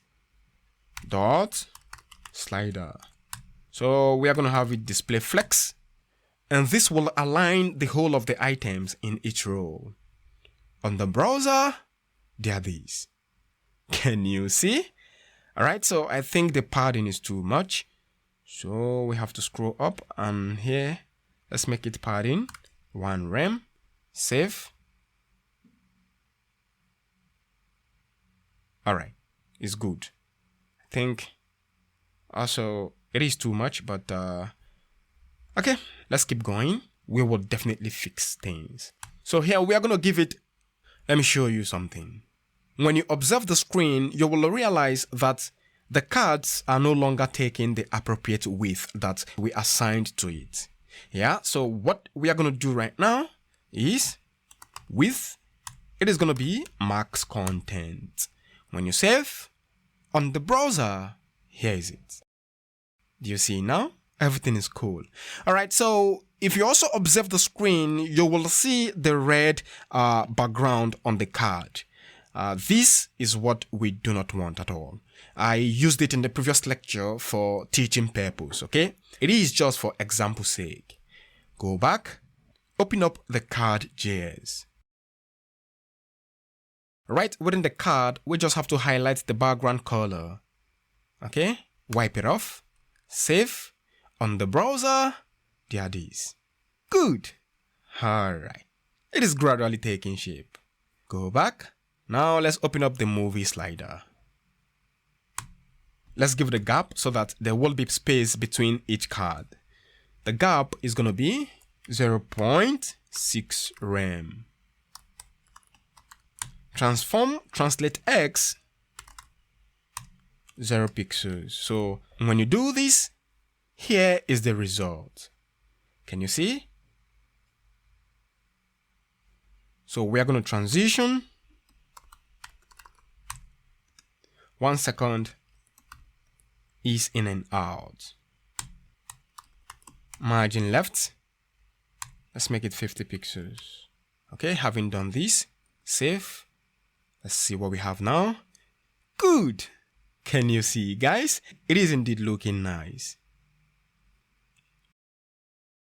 Now, the margin on the left axis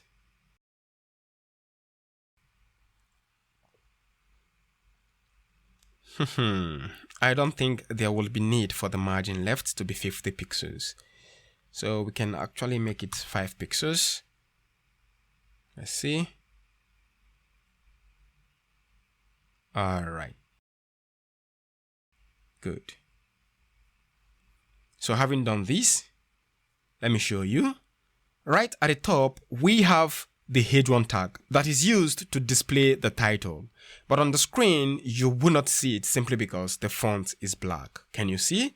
Now when I highlight everything, it becomes visible. So what I'm going to do right now is to specify the color of the font. Color. Let's make it white. This will be fine. And there are these. Can you see? Okay, let's also specify the margin left of the font. So let's make it 5 pixels, which is the margin left of the H1 tag that is used to display the title. Alright, guys, everything is looking extremely neat. This is so clean and I love it. Can you see? Alright, so the next in line is to implement the slider. Alright, I think we should do that in the next lecture. This is all for now. See you in the next lecture. Stay focused and always take care. Behind the scene, I realized that the performance of the application is affected a little bit. Let me bring it to your notice. When I scroll the application, you will realize that the top nav is taking time to change its background color to black when the application exceeds 0 on y-axis. Now take a look. It is taking time. And as well, you will also realize that the application is slowing down. Do you see? I don't know if you can take note of this at your end. Can you see? The application is quite slow. So before we proceed to implement the slider, we have to optimize performance. And that will be done with React.memo. Okay, so we have to find a way to memorize the application. Yeah, so React.memo is a high order component that accepts another component and function as its argument. Proceed to VS Code and let's implement it quickly. VS Code. Now let's go back to movie slider. First, what I'm going to do here is to wrap up the code within React.memo. Now I'm going to delete the arrow function, delete the assignment operator, and then scroll down. We also have to delete this export. Haven't deleted all of these stuffs. Also, we have to delete this guy. And I'm going to do export default react.memo. Open and close parentheses, and we are going to take in a function. And right within, we also have to take in the second argument, which is the component. Highlight everything over here, cut it off. Come here and paste.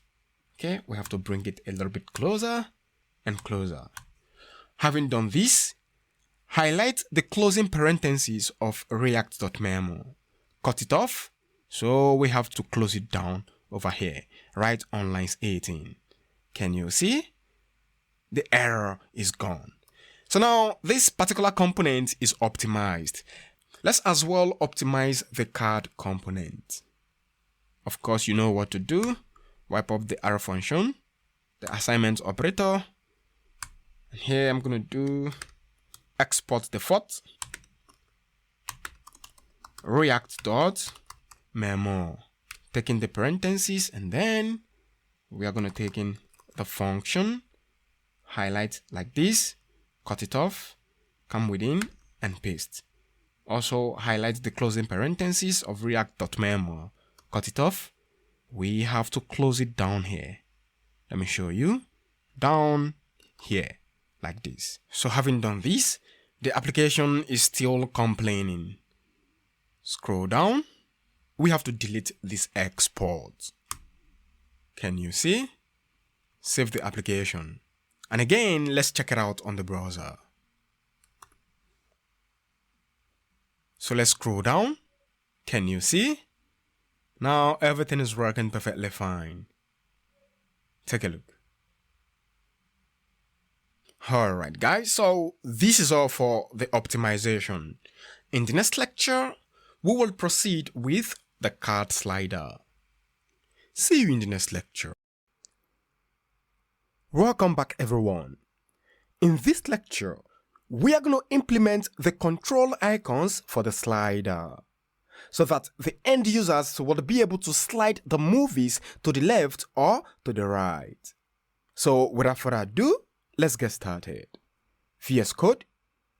The first thing we are going to do right here is to import the icons from React Icons. Scroll to the top, and over here I'm going to do import. We have to import the AI outline left and the AI outline right. Import AI outline left, comma, AI outline right. And all of this is coming from React Icons.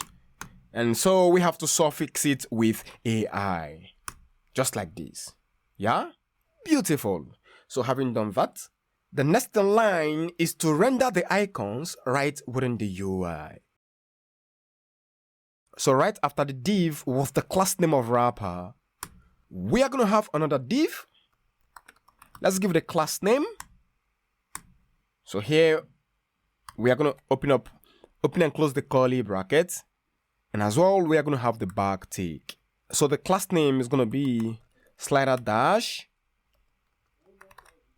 And I'm going to call these left so that it indicates for the left. Yeah. And that's it. Okay. So having done that, we have to close down the div. Okay. So right within the div with the class name of slider action left, we are going to render the AI outline left. Close it up with the self-closing tag. So the next in line is to highlight this div. The div with the class name of slider action, highlight from lines 15 to lines 17. Copy, come right after the div with the class name of slider. Here is the closing div of class name slider. And then paste it over here. So here we are going to change it to AI outline right. And here I'm going to change it to right. Good. So having done this, let's quickly stylize it within the style component. Okay, let's check it out. For now, the slider is right within the wrapper. So what I'm going to do right now, scroll down. This is the wrapper, and there is a slider right within the wrapper. Let me show you this slider over here. So then we want to stylize the slider action. So after the closing curly bracket of class name slider, we are going to stylize the slider dash action. We are going to have it display flex, justify content to center, align items to center, position. We are going to position it absolute because we want the icons to be at the top of the slider. So we are going to have it absolute. And recall that this over here, the position was set to relative, or it is set to relative, so to say. All right. And by the way, we are not in English class over here. I'm sorry about that. So the Z index, Z dash index, let's make it 99. The height, 100%. The top is going to be 2 rem. The bottom is going to be 0. The width, let's make it 50 pixels. The transition, we are going to have it 1 second is out. Or you can do is in and out, whatever you want. So we have to stylize the SVG. For the SVG, we are going to do SVG. The font size, let's make it 2 rem. Cursor, let's make it pointer. Let's give it a color. Let's make it white. Okay, it's fine. Save, and let's see what we have on the browser. So guys, these are the icons over here. All right, guys, so the icons appear over here. Let me show you. Can you see? We have to left and right align it properly. So now what I'm going to do, scroll to the top. Let me show you. This guy that indicates the right. And as well, this guy that indicates the left. We have to stylize it carefully. So come here. And I'm going to do left. From left, we want it 0. And right, from right, we want it 0. Let's see the outcome of this implementation right now. Fine. Everything appears nicely. And now you can see the arrow at the left, and you can see the arrow at the right. This exactly is what the expected end is. Alright, so having done all of this, I want to explain something to you. So the idea is this. We do not want the arrows to appear on top of the cards as default like this. Yeah, so we want the arrows to appear only when we hover our mouse on the slider. So if the mouse is not on the slider, you are not going to see the arrows. Let's quickly implement it. Come here, scroll to the top. We are going to declare the necessary state variables to be used. And before we do that, we have to import the useState hook at the top. And here I'm going to generate the useState snippet. So I'm going to do useState, and here is the snippet. So first we are going to have control visibility.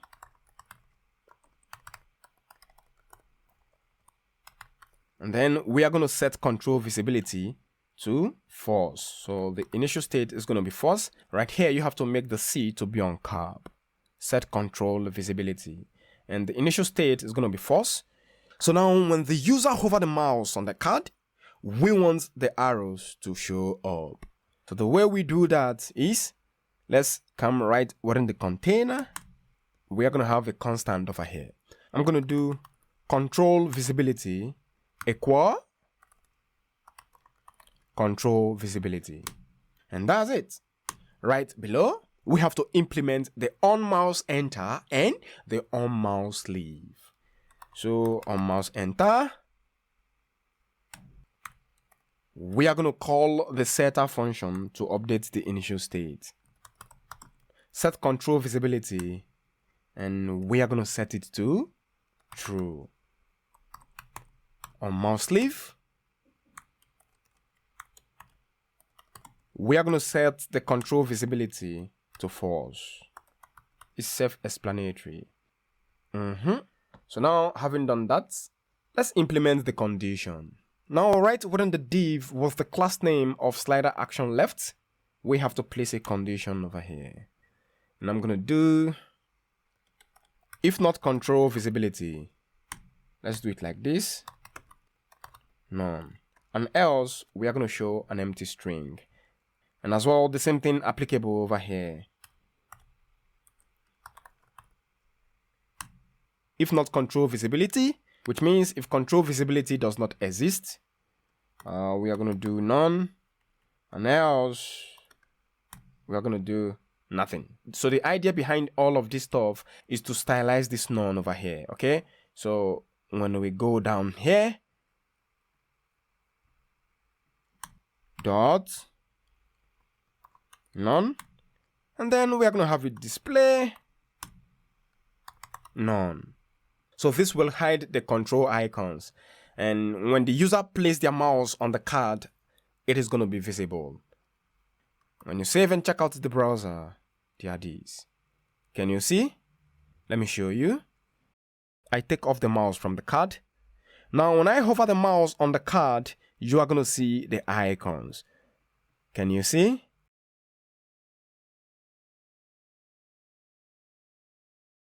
Hover the mouse, and hover the mouse. Everything is working perfectly fine as expected. But right now, when you click on the icon, nothing happens. Can you see? Let me show you. When you click on the icon, nothing happens. You know why?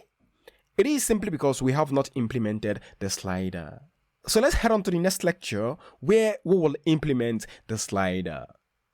See you in the next lecture. Stay focused and always take care. In this lecture, we are going to implement the slider. So, at the end of this lecture, we will be able to move the cards to the left or to the right edge of the screen. And definitely, you are going to love the end result. Let's get started quickly. The first thing we are going to do right here is to declare the necessary state variable. Scroll to the top. Okay, we have imported the useState hook from the previous lecture. And right here, we are going to import the useRef hook. And let's quickly initialize it over here. Const listRef equal useRef. Having done this, let's quickly declare the necessary state variable. And here, we are going to generate the useState snippet. And I'm going to call it slider position. We are going to set slider position. Yes, it's going to be on cap. And then the initial state of the slider is going to be 0. Here we're going to have const handle direction equal, set it to R function. And then here we are going to take in direction as parameter. So we're going to do distance. Let distance equal listRef dot current dot. So what we are going to do right now is to get the actual position of the card on x-axis relative to the viewport. And the way we can do that is by the use of the getBondingClient method. Get BondingClient rect. And of course, it is a method. We are getting the position on x-axis. And I'm going to do -70. So if now we are going to have a condition, if direction is equal left, if direction is equal left, and slider position is greater than 0, that is the only time we will be able to move the card. It simply means when you click on the left icon, let me show you over here. So this left icon over here, when you click on it, and also if the direction on x-axis is greater than 0. So what I'm going to do right now is listRef dot, we have to get the current position dot current, and then we have to stylize it dot transform. So we want to kind of animate it to the left. And then here we are going to apply style to it. I'm going to do translate x $sign. So we are going to move the slider 230 pixels to the left. Don't worry, when we're done typing the code, I will explain it simply so that everyone understands it well enough. Here I'm going to do plus distance and then apply the pixels here. Having done this, we have to set the position to slider position +1. It's as simple as that. Alright, so this is for the left side. We also have to implement it for the right side. I just have to copy from the if statement, highlight from lines 16 to 19. Copy, come here, paste, change these to right. What is again? Now we are going to do, if the slider position is less than 4, then can we only move the cards -230 pixels to the right? It's as simple as that. And these, okay, this should be -1 and this should be +1. Let's save the application. Now let's see how we can implement this on the both sides. Alright, within the div with the class name of slider, I'm gonna do ref, and this is gonna be list ref. And then let's implement it on the icon. So here we are gonna specify the on click of the left icon. We have to move the slider to the left. So what I'm gonna do right now is to call the function handle direction.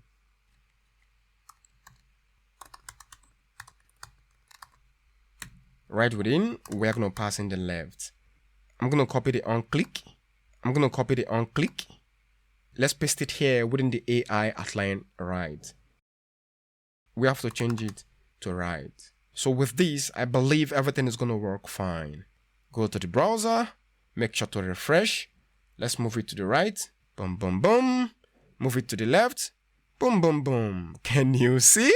Everything is working perfectly fine as expected. I love this. But the slider is quite slow. Go back. Let me show you right within the slider action. Let's make this 0.1 second ease out. Okay, now let's give it a try again. Can you see? I love this. Alright, so the Netflix project is complete and everything is working perfectly fine as expected. Support this channel by smashing the like button. Make sure to subscribe and do well to share this video so that it can reach a wider audience. See you in my next series. Take care.